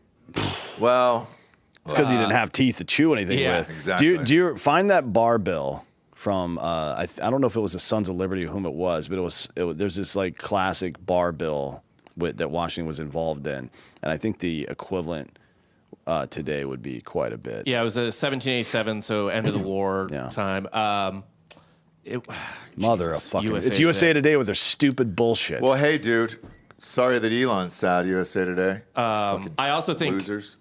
Grant is probably a top 5. Ulysses S. Grant? because of the cigars. Yeah, he and probably alcohol. man. Can you imagine the coffee and cigar dumps he took? Whiskey. Yeah. too. He was just he was smoking 20 cigars a day. That comes out pure mud, by the way. yeah. As a former smoker, you know. Read through that fucking list if you So don't the mind. tab, I don't have the number yet of like the dollar amount, but Yeah. the booze order was 54 bottles of Madeira, 60 bottles of claret, 8 bottles of whiskey, 22 bottles of porter, 8 bottles of hard cider, 12 of beer, which is not obviously like a 12 ounce, and then 7 bowls of alcoholic punch. That was for 55 attendees. Didn't they spend a lot of money on olives and stuff and garnishes? Yes, Yeah. they did. Yeah. Well, you gotta have some olives in the martini. I'm not drinking without olives, dude. No, me neither. If I'm having a martini, it's got to have olives in it. As far as the So whiskey, the- though, those whiskey shits, forget about The it. bar tab, according to ChatGPT, would be somewhere between $15,000 and $17,000. Oh, for back then? Yeah. Yeah, that That's makes sense. just a Vince Young night at Cheesecake Factory. Yeah, but yeah, dude. but like even with inflation, like the markup on booze is 300%. So Yeah. times that by 3. Yeah. Yeah. You're talking about like a $50,000 bar tab, Oh, yeah. right? For a G-Dub and the cohort, For sure. which is impressive. I like that. So do I. And they were boozing and having a good time. And but they the deserved toilets it. weren't clean. No, I doubt his ever will or ever were rather because of the way he ate. But Yeah. But did they have workable plumbing back then, though? I think there was. It was not widespread, but I do think flushing toilets existed at the same At time. the as very founding top of level America. there? Yeah. Okay. Thank God for that, at least.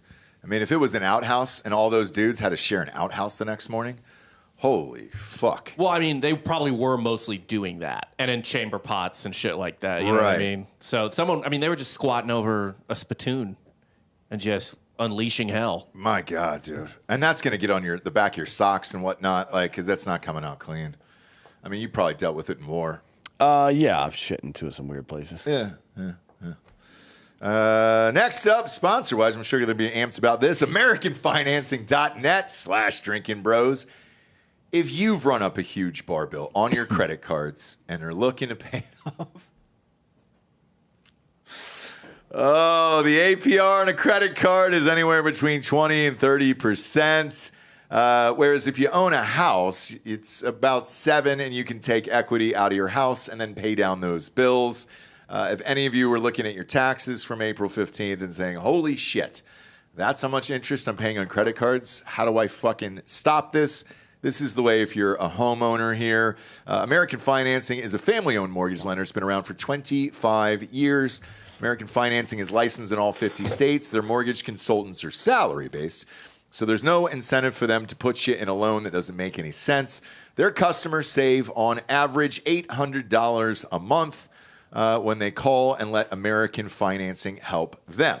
They don't charge any upfront or hidden fees to find out how much you can save. You may be able to close in as fast as 10 days. You also may be able to delay up to 2 mortgage payments, creating more savings up front. They've helped hundreds of thousands of homeowners create meaningful savings, and it's reflected in their reviews on Google, so go ahead and check them out. Call today at 866-887-2275. That's 866-887-2275 or AmericanFinancing.net/drinkinbros.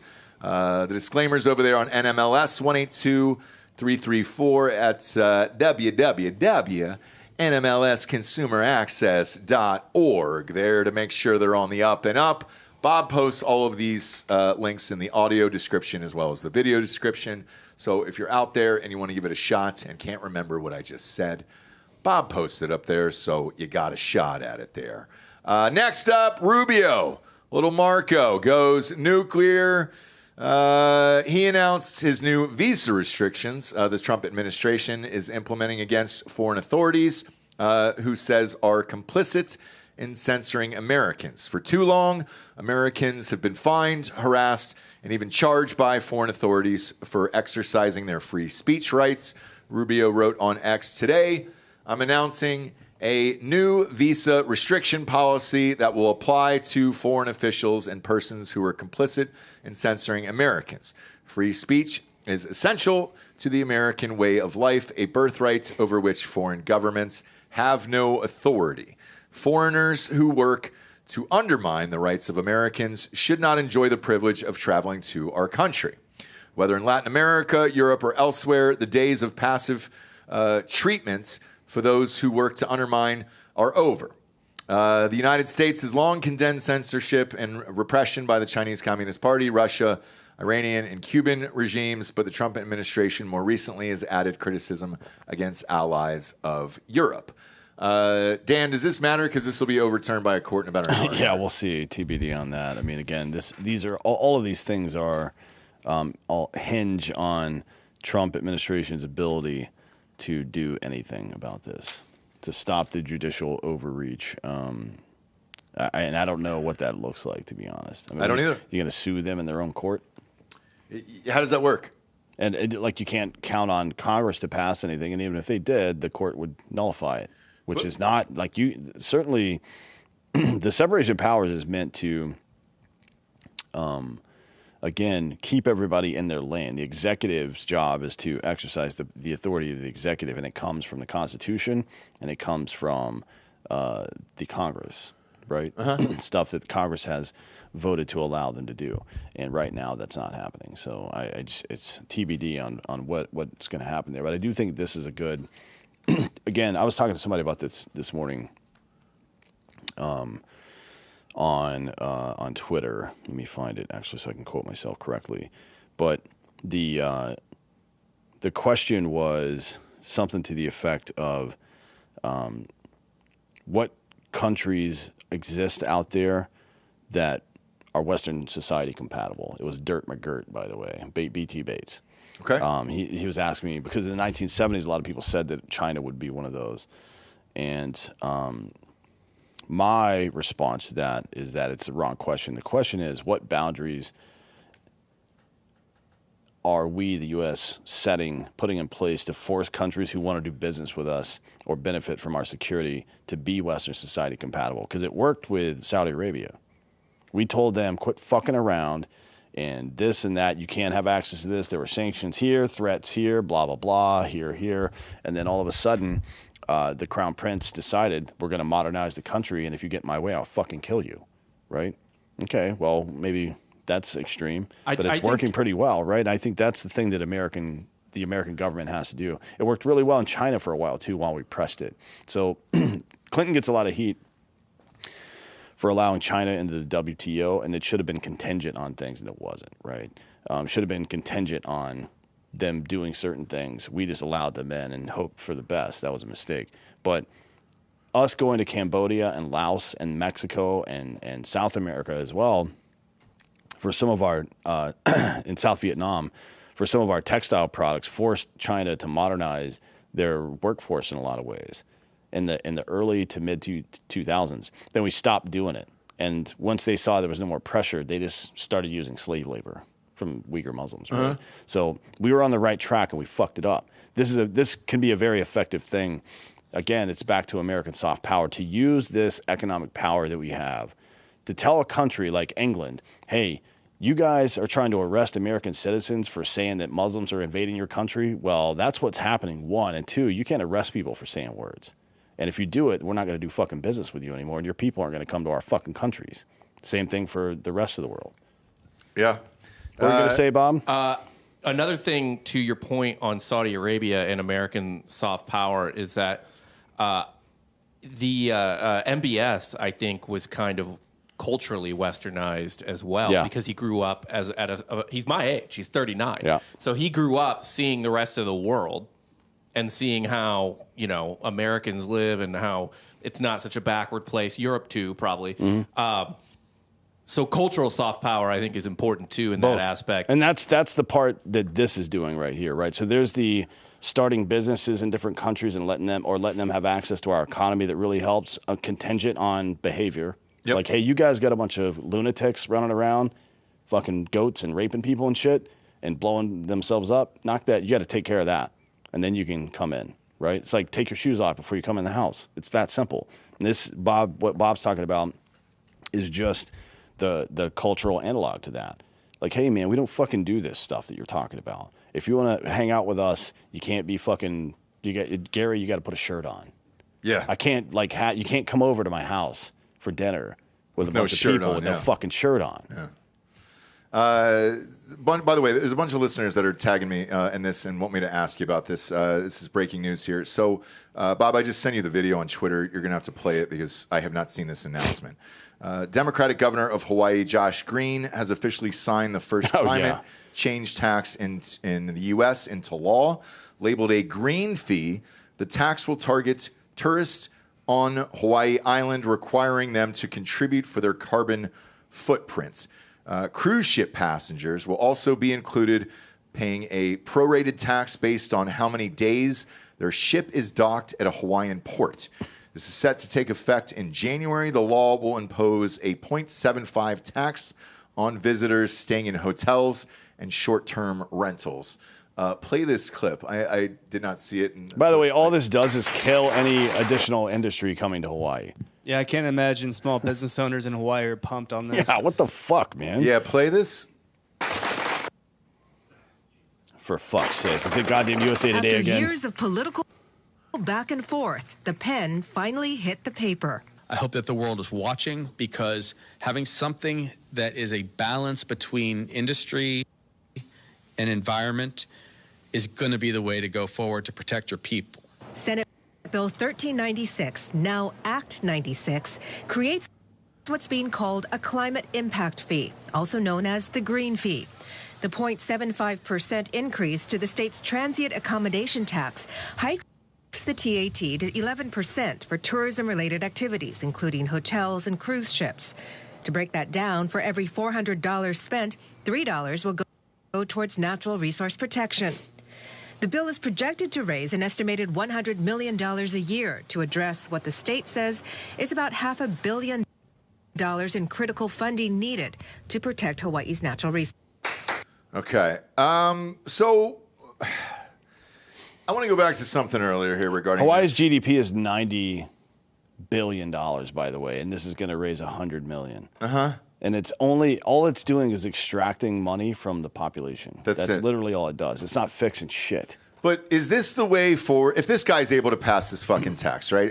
Because who's to stop it, right? It's states. The Supreme Court can still stop that. What's the reasoning there, I guess, for the states? Well, you got to have standing, right? So you'd have to say that this is like the Constitution doesn't authorize you to do this. Is that true though? The state constitution. I mean, I don't know. Oh, I don't know. the state's constitution. Yeah, I don't know. Gotcha, I don't know gotcha. anything about Gotcha. not the federal SCOTUS. Yeah, like the Supreme Court of Hawaii. Okay, so but for like, let's take this gay bullshit and use it as an example. And this we'll go back to what you said yesterday. Is there a point at which there is a handful of states that just say, you know what, we're going to start enacting our own laws based on shit that we actually want and then everybody else wants, and then hopefully that just drives more people to move to these individual states and then fuck the U.S. government? Yeah. Is that a possibility? I don't know. I mean, honestly, this is like if you're the government of Hawaii, and maybe they feel like they're separate from the rest of the states where this is happening, but there's mass exoduses from Washington and Colorado and Massachusetts and New York and California. Yeah. They're all moving to Florida and Tennessee and Wilmington. Texas. All, right? New Yeah, Yorkers, Wilmington, New yeah. Yorkers and New Jerseys No, are all in New North Jersey. Carolina's a big one too. Yeah. So it's like, if you're like part of the legislature and you see all these people leaving, then because of your predatory taxation and shit, and you do it like again, at some point it's got to be intentional, right? Like you're just trying to drive people out for some reason or another. Yeah. I don't know why. Like you're driving out your tax base because it's not poor people that are leaving, by the way, because they can't. Yeah, dude. I don't get it. I don't get it. So I think that might be the only option is if you can just do shit like this in one state, and you agree with whoever that party is or governments on either side. Maybe just go to that state and then live it out to the best. But because all these people are leaving the states that you just identified there, and then going to other states and trying to enact the same bullshit, it's like, when does it end? I guess at what point does it end? I don't know. And so speaking of all that, federal appeals court paused the Court of International Trade tariff block. Let's see, the U.S. Court of Appeals for the Federal Circuit's ruling restores Trump's ability to levy tariffs using the emergency powers he declared earlier this year. The appeals court also ordered that both sides provide written arguments on the question of the blocking of Trump's tariffs to be filed early next month. The pause, which is just a couple of days from now. Okay. The pause at the Court of International Trade ruled Tuesday didn't have the authority under international IEPA. Yeah, they definitely do. I mean, I don't know. It's paused for now. So Trump is back on, and TBD. Okay. It's what are we doing, dude? Yeah, we just live in the To judge, and then the Supreme Court eventually. And you definitely can't count on the Supreme Court. No. Either. No. I mean, they're. I think that institution is hopelessly fucked. Oh yeah. To be honest. I just don't see how voting or courts are going to solve anything. I don't anymore. either. I don't either. And as I said at the top, it just all feels hopeless. And it's like, okay, one judge overturned the fake courts, and then the fake court is going to argue against something, and then this will go somewhere else. The only thing I believe in is Adam and Eve right now, Bob. That's it. I think that's all we can pin our hopes and dreams to at this point is adamandeve.com. Do we get our own URL there, Bobby? No, I believe it's just a promo code. Let me double check. I think they gave us one Did they last give us show. I think so. The good people of Adam and Eve, dude. Peep that copy while I show you what I'm peeping. I will. Promo code Drinkin right here. And no, we didn't get our own URL. We had one for a little bit, dude. Yeah. Damn it, man. It must have been too much. I will say this, by the way. Adam and Eve reached out and they go, dude, the amount of your listeners who are buying fucking sex toys is insane. And I go, great. If you want to give us a raise, we're happy to do it. We've always been like a very sex positive show. Yes. Pegging Explained. Yep. From episode 1. Live Sex 100. Yep. And no kink shaming has been a rule here since the outset of the show. Forever. And we'll never change either. So at adamandeve.com, what they're offering is 50% off on any item plus free shipping, which includes rush processing here. 100%. So 50% off one item, free shipping, free rush processing. Promo code DRINKING, and they're using a G on this one. It's drinking, DRINKING, at adamandeve.com, because they want you to know that drinking is a serious word and not drink in with the bros is fine. But obviously, we go to our expert at Adam and Eve, and that's Bob here. What do you have your eyes on this week for your home life? Well, let's say, you, like President Trump, been having a little trouble with the courts. Yes. Or at least you like to cosplay like you do. I got my eyes on the hard time costume for Father's Day. Okay. It's just a fun role-playing thing, as the page says. Convict 696969, you are charged with looking too sexy. There you go. Look at this guy. And now take it off the screen for a second. I don't think we can show this. Sure. But it comes with a fun little... Oh, look at that! It's the ass is missing. Wait, do you think this It's is what? assless. Do you think this is what Todd Chrisley was wearing up until 2 I days think ago? this is absolutely Todd Chrisley's prison uniform. We need to sure. buy one of these and have it signed by him. Yeah, rumor was he didn't want to leave last night. He was just like, no. He had a lot I was of... bad. I was bad. I need to stay a little longer. It's not easy working the train gang, all right? It isn't. It's tough. But yeah, the hard time costume, I'm just all about this. You'll be charged with crimes against everything but fashion when you wear Now this. go up. Is that 69% off? Yeah. Look at that, 69% off this item here. Are there any reviews? Has anybody weighed in? No on... reviews yet, I think. Be the first. Okay. Be the first to let them know that this absolutely improved your summer. It's great for role play. Yep. Great for Halloween, honestly. And if you're an audio listener, want to point out here for you guys, because you're not able to see this right now. You can see this. It's shorts. So it's not long. I know it's summertime and you were worried about a long prison outfit that maybe covers your legs. You're going to get too hot. The ass is cut out of the back of this. It's only shorts. It goes right below the dong. Yes, so you don't have to worry about the heat at all. all. And At all. it looks like it's breathable fabric as well. It sure does. So. And as Bob mentioned, you have the right to remain sexy at adamandeve.com. Free shipping, free rush processing, and 50% off one item with the promo code DRINKING, DRINKING. And I want to note that it does come with the prison number 696. Yeah, put that up there. That was not just a pun by Bob, by the way. This is actually your prison number there. So I don't know if you can pay extra to get a different number, but 696969 seems to be appropriate. And if you're like me and the wife will be probably doing a little Les Mis role play mixed into this.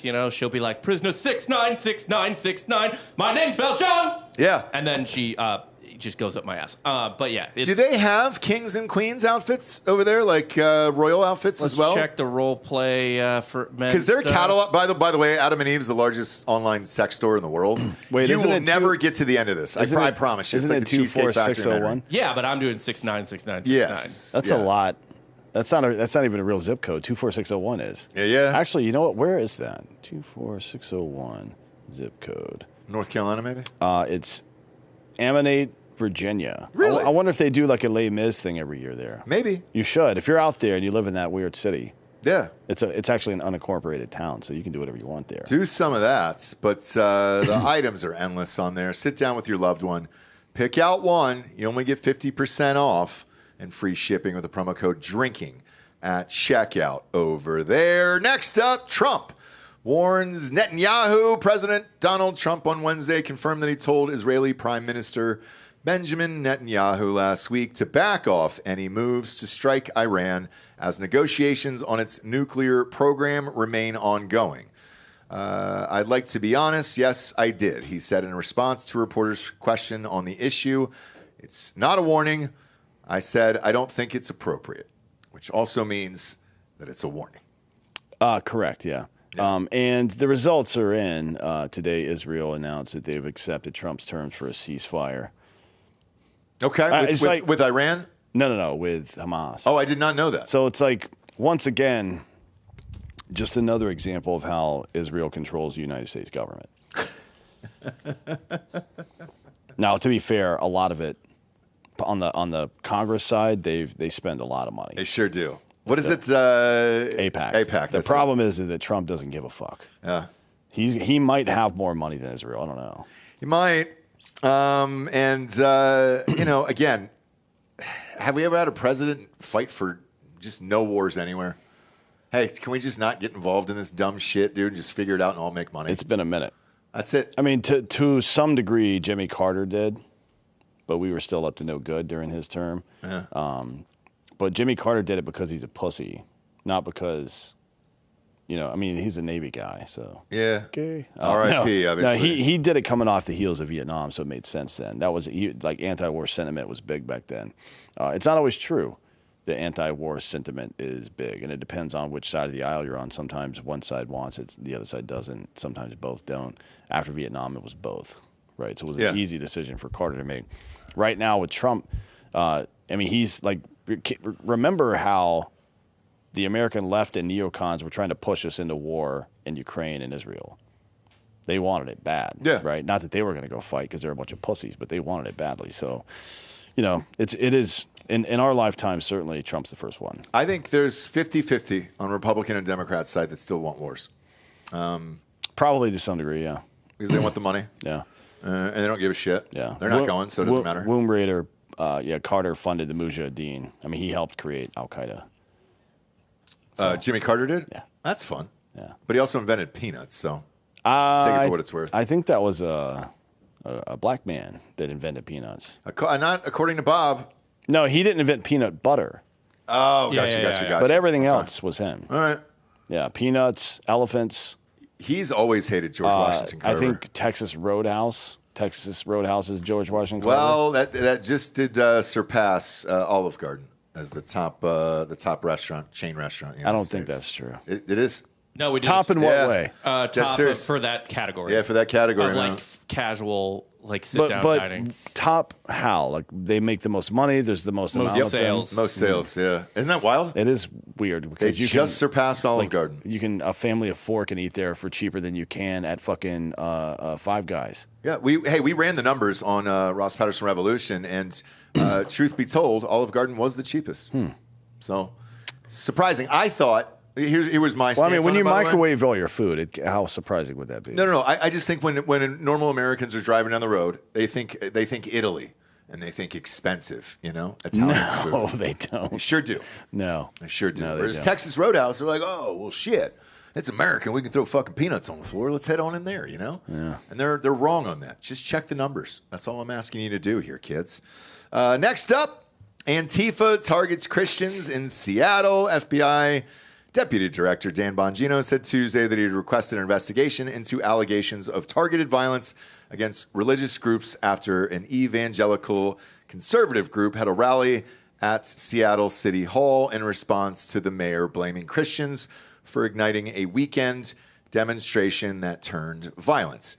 Can we just call it Seattle now? And you don't have to really call it anything other than that. It doesn't matter what's going on in Seattle. Yeah, I mean, Bob made an interesting point. Some lady, like the headlines yesterday where that lady with baby and stroller gets accosted by a crowd and blah, blah, blah. It's like, look, I understand in principle, I'm not going to let some Antifa or Trantifa, which is what some of these people are, turd tell me where I can and can't go. But when I'm out there, let's call it agitating or whatever. Sure. Then certainly I'm not going to bring my fucking baby. Yeah, I have not seen this video. Bob, will you play it for me, please? Baby and a toddler in there. Yeah. Like. Oh, I see the toddler. There you go. It's like, why'd you bring your fucking infants to this thing? You know where you live. You live in Seattle. It's a shithole. Yeah. And you can talk about what should and shouldn't happen, but like the reality is the reality. Right? Guys, I'm going to go back to the top of the show once again. This is just common sense. Don't bring your fucking newborns or children to any of these events, for Christ's sakes. You know what's going to happen here. Yeah. These parents are just as responsible as everybody else.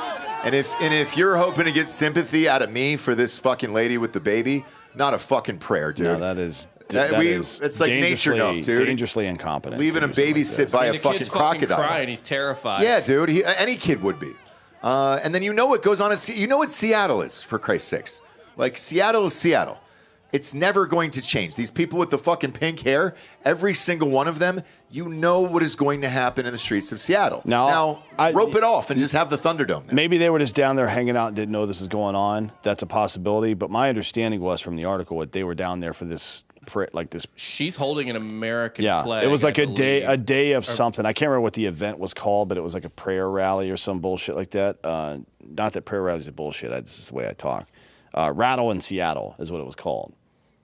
I like the name. I'm not it gonna. rhymes. Yeah, but Rattle in Seattle is not something that you take your children to. Probably. No. So I don't know about the mom, but the dad who has the toddler, he's holding an American flag, so he was there for the. Yeah. Hey, both, I'm Bob. sure they you both could easily walk away from this with your kids. They didn't run into each other down there. Hey, what are you doing at the protest? Man, y'all got kids. We got kids. There's a playground around It's the here? same families. Can you imagine? Like your wife's like, oh, I'm gonna take the kids out. Yeah. Oh, look, yeah, I got a thing too, and you end up both at a fucking rally. Yeah. What are the chances? I mean, I guess it does mean you're with the right person. Yeah, you found love in a hopeless place. But maybe do a little better than that, to be honest. That's not great. My God, dude. Like, Stupid for anyone to go after it, right? Like, fuck Antifa, but yeah, like. But both. You don't show up there with children. You don't. At all. A newborn Just be or a smart. toddler.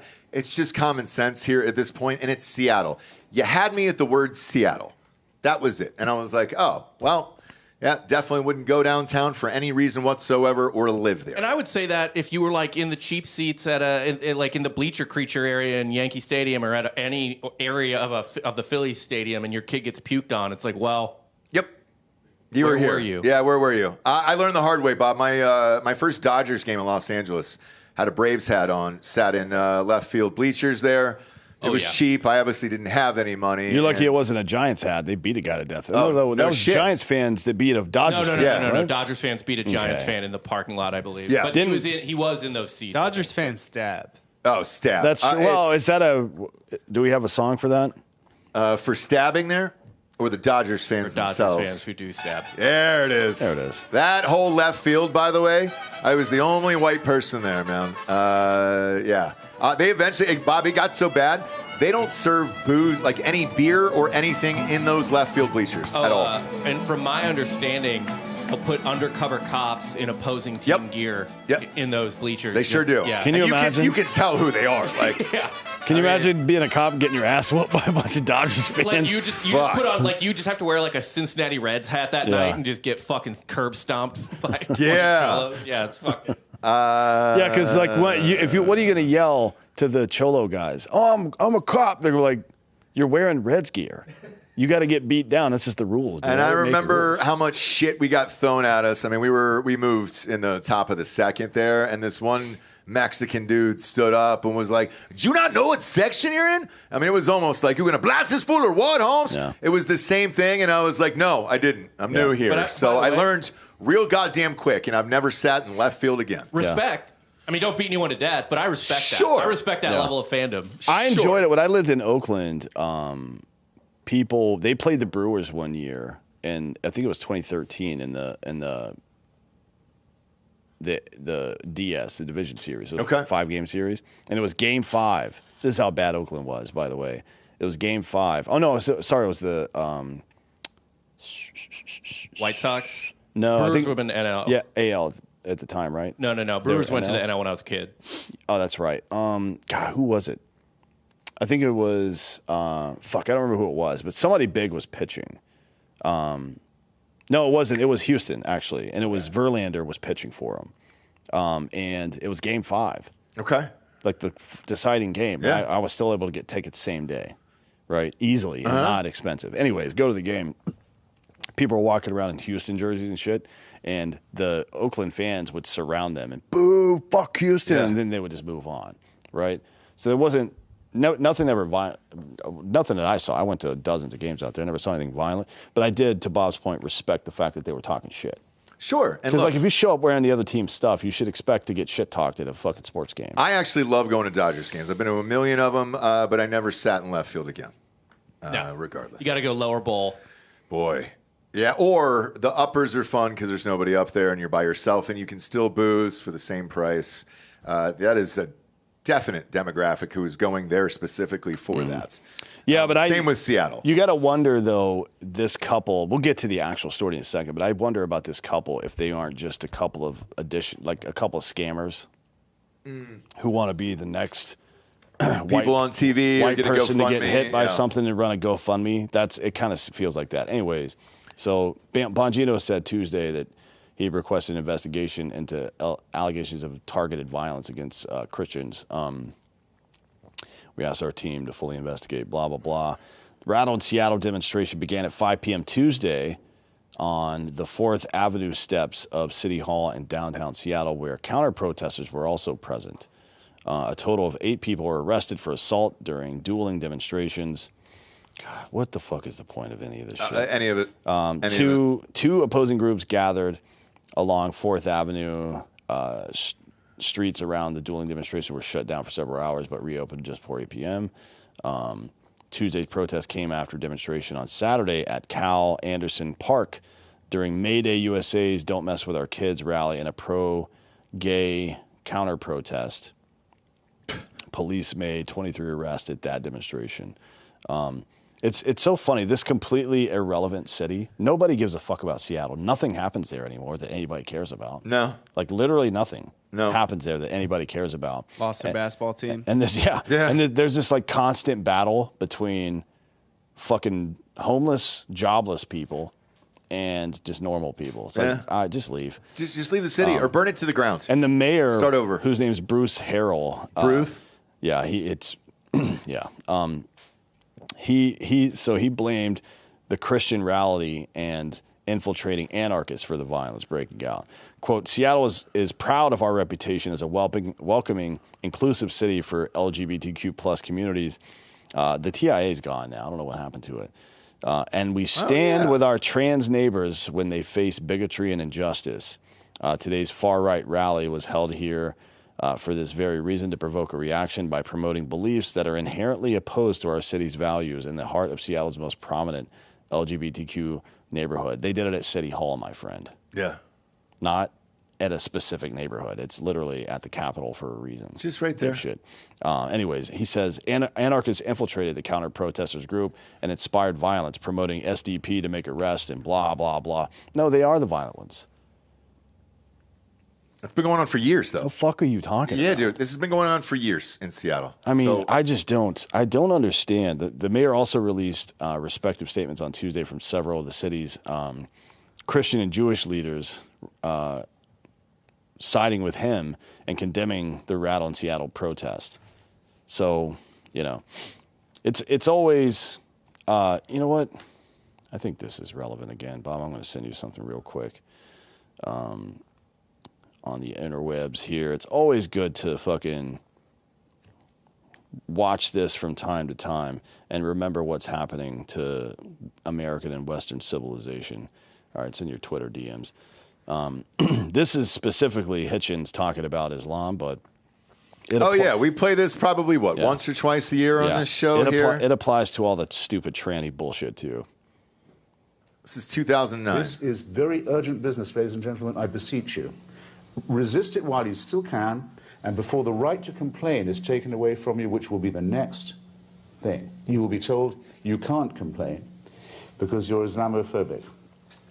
The term is already being introduced into the culture as if it was an accusation of race hatred, for example, or bigotry, whereas it's only the objection to the preachings of a very extreme and absolutist religion. Watch out for these symptoms. They are not just symptoms of surrender, very often ecumenically offered to you by men of God in other robes, Christian and Jewish and smarmy ecumenical. These are the ones who will hold open the gates for the barbarians. The barbarians never take a city till someone holds the gates open for them. And it's your own preachers who will do it for you, and your own multicultural authorities who will do it for you. Resist it while you can. And if you wonder what will happen if you don't, look and see how a cricket team in Middlesex in England had to change its name by force last week because it was called, and had been for years, the Middlesex Crusaders. Look and see how stories about little pigs can't be taught to children in English schools anymore, lest offense be taken by the religion of peace. Resist it while you can. And look at how you're called far right and a violent extremist and this and that for simply believing what you always have and what your ancestors always have. That makes you somehow a violent extremist. And that goes into this next fucking story. We all know that the Biden administration has used lawfare and the levers of the executive branch to oppress the fuck out of people, from mandates to all the other crap that they've tried to do. But the extent to which it happened has now been made clear in black and white in ink, right? We see the evidence now. Let's go through this breakdown. Bob, open this link from Michael Schellenberger, who's been on Citizen before, very good guest, tons of great books, part of the Twitter file stuff. Do you want the Schellenberger or the Tulsi Gabbard quote tweet? Go to the Schellenberger one. Okay. So Tulsi quote tweeted it and added some evidence to it to show she declassified these reports that the Biden administration labeled anybody who disagreed with COVID mandates as the DVE thing, domestic violent extremists. So you were on a terrorism watch list if you were publicly saying you didn't want COVID vaccine mandates. Right. Which was us. So the idea the Biden administration viewed millions of Americans as a terrorist threat sounds like a conspiracy theory, but it's not. Newly declassified documents show that in December of 2021, the FBI and DHS labeled opponents of COVID vaccine mandates domestic violent extremists. Bob, you can go down to the second post and then click on that, what do you call it? The document there. So see if you can blow that up a little bit.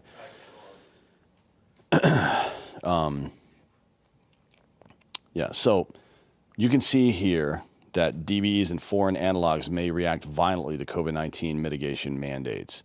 This is the United States government saying that a U.S. citizen that disagrees with some people getting force vaccinated by the government are violent extremists on par with foreign terrorists. This is the evidence right here. If you ever thought that it wasn't real, here is the evidence directly. This is fucking from the Biden administration that was classified for some reason before, but has now thankfully been declassified by Tulsi Gabbard. This is fucking crazy. This has gotten zero media coverage, by the way. Not. I didn't even see it on Fox. No, to be honest. And this is an in-depth report to diverse sociopolitical factors amplifying persistent domestic violent extremist threat, talking about why people believe what they do, and key disruptors and all this other crazy bullshit. Then there's a second report on fatal domestic violent extremist attacks that, and it's like 10 people total over the course of however long they were measuring. It's just nonsense, right? You didn't want to get the COVID shot, terrorist.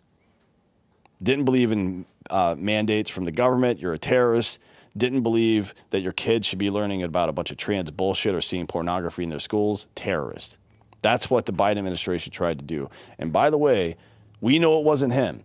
It wasn't Joe Biden. He was never president. So all these people that are either hovering around waiting for the next Democratic administration or who are still in government as unelected bureaucrats are the people that tried to do this to you. So don't fucking tell me that there's going to be a constitutional crisis if Trump pulls his dick out and tells the Supreme Court to suck it. Because we're in one, my friend. Yeah. And by the way, with a lot of these mainstream media outlets not reporting this shit, I want to... The cable ratings came out yesterday here, and the headline reads, Fox continues to see audience growth in May, while MSNBC and CNN post double-digit declines since 2024 here. And that might all seem well and good, and there was some people that were, dunking on MSNBC and CNN, and rightfully so. I mean, their drop-offs are 28% respectively here. Yeah.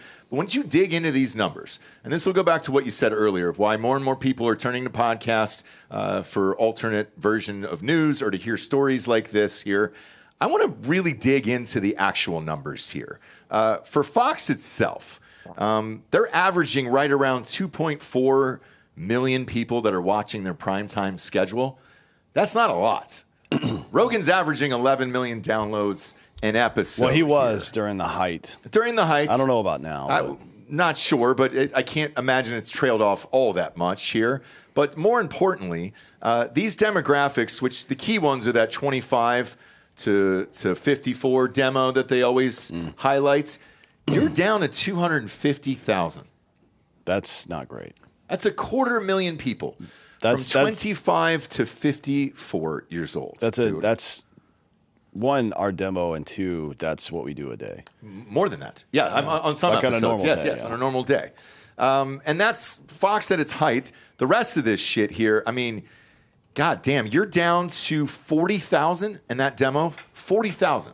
And 25 to 54 who are watching CNN on a nightly basis. Which, by the way, 25-54, that's the only demo that matters. It is. The other... That's why when you watch Fox News, by the way, the average age of a Fox News viewer, I think, is like 67, 68, somewhere in that range, which is why you can see what the ads are on there. Reverse mortgages, gold. Oh, that's all the old, like how to sue the government to get more Social Security DVDs money. DVDs for World War II, Toby Keith. Yeah, like Fox is doing good numbers, but they're teetering because they've got maybe 5-10 years left where they can operate as a company unless they figure something out. Right? I mean, because again, you're looking at these numbers. MSNBC, 49,000. That's it, 49,000 people in prime time in that demographic. Good Lord. 25 to 54 years old is what they're down to. So, like, I mean, R.I.P. You know. Yeah, the whole Father, wallet, Son, Holy Spirit. What is it? Spectacles, testicles, wallet, and watch. Yeah. I got that right. Yep. Spectacles, Pits, tits, and clits too. Wallet and whorehouses there. What's up, Gare Bear? You want to chime in here at the end? Feel free. What do you got? Speaking of ratings, yeah, the greatest show on the network, Street Gonzo, is going to have an episode coming out this weekend. There we go, Gare Bear. What do we got going on here? We found that lost episode from was that the Christmas one? No. Was that at Christmas? Thanks. Yeah. What do you got there? It was a quarter and an Allen wrench. Yeah, that's what you got from Delco there? Perfect. There you go. One more thing. One more little trinket for you. An SD card, 16 gigabytes. $30. It's a lost episode. I want to leave it a little bit of a surprise. It was supposed to be a Christmas special. Okay. And then Joe and I basically just forgot about it. But thank you. Yeah, proud of you. It's good. Okay. It's a little out of control. It's out of control. Well, they're all out of control. You don't say, yeah. Well, it's interesting that you didn't forget to wear a shirt today. That's something. Yeah, at least you have a shirt on today. Some progress. I'm glad you noticed my new shirt. So this is going to be Stella Artois, huh? Not a sponsor. Artois. Yeah, not a sponsor, but not a thanks. sponsor. Thanks, Gary. Hey, speaking of sponsors. First Form. Yeah, what about him? Oh, wait, before we get to that, you sitting down just reminded me of something. So when Dave was on the show. Yeah, Landau for fake news. Yeah. He stood up and left because he had to leave early because he hates us and doesn't. I mean, so it was pretty rude. Our friendship has been bruised. It's in dire straits now. We were planning on going 5 hours that day. But anyways, one of the comments was, why didn't Dave get taller when he stood up? Which is really funny. Anyways, keep going. At Blaze TV, by the way, his set is couches so that we all look Dave's size. And that's true, by the way, too. So we have to sit in these couches when we go to Blaze TV. Continue, Gary, with your nonsense. I forgot what I was talking about. You don't say. You don't say. Well, at least you're wearing those glasses. What day is the show coming out? Because then we'll add 48 hours to that.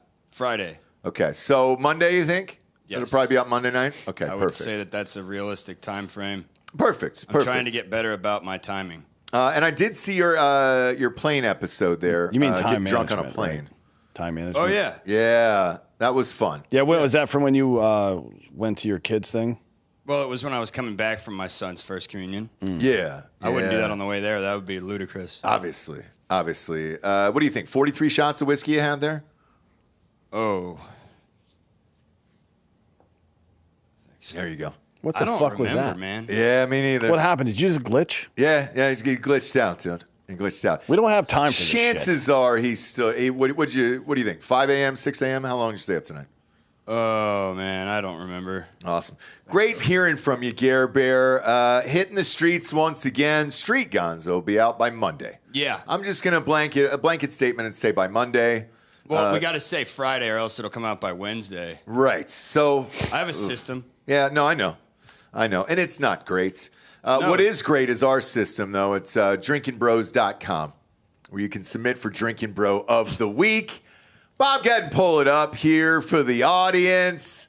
We'll look for that Street Gonzo episode here in the next 5 to 10 days. Yes. And Also, post go it on ahead the and show. follow my Instagram. Yes, at Street Gonzo. For the airplane blackout type stuff. I'm going to start doing more shit like that. Cause I loved it, man. I told you to post it on YouTube last night. I did, It was fucking hilarious. It was great. And you know what, man? The one thing I missed Sure. Was when I beat up the paparazzi in the parking lot. Oh, yeah. God damn it, dude. But whatever. Yeah, you'll get them next time, Gare Bear, and we're proud of you here. Thank you. Go to drinkinbros.com to submit for Drinkin Bro of the Week. All of the new merch is up there. I said this yesterday about last month's Bro Box. We sold a shit ton, so I think it was 20 or 30 that's we had to order, and those shipped out yesterday. Brandon said, so you'll get that soon. Those chairs are the greatest goddamn things we've ever had. And shout out to Brandon for it. But man, we did not anticipate that many orders. We are extremely grateful, and the chairs turned out fantastic. By the way, fully functional. I mean, shit, use those all goddamn weekend long.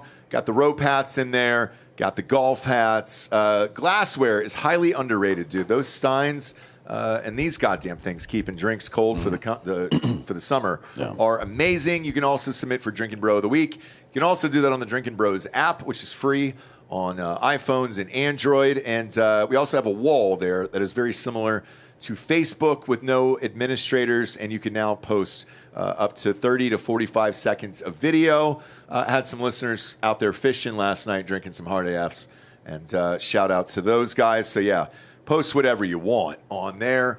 A lot of people are posting nudes of their wives, which people seem to enjoy over there. Over 20,000 people have already downloaded that app. All right, let's see this Drinkin Bro of the Week.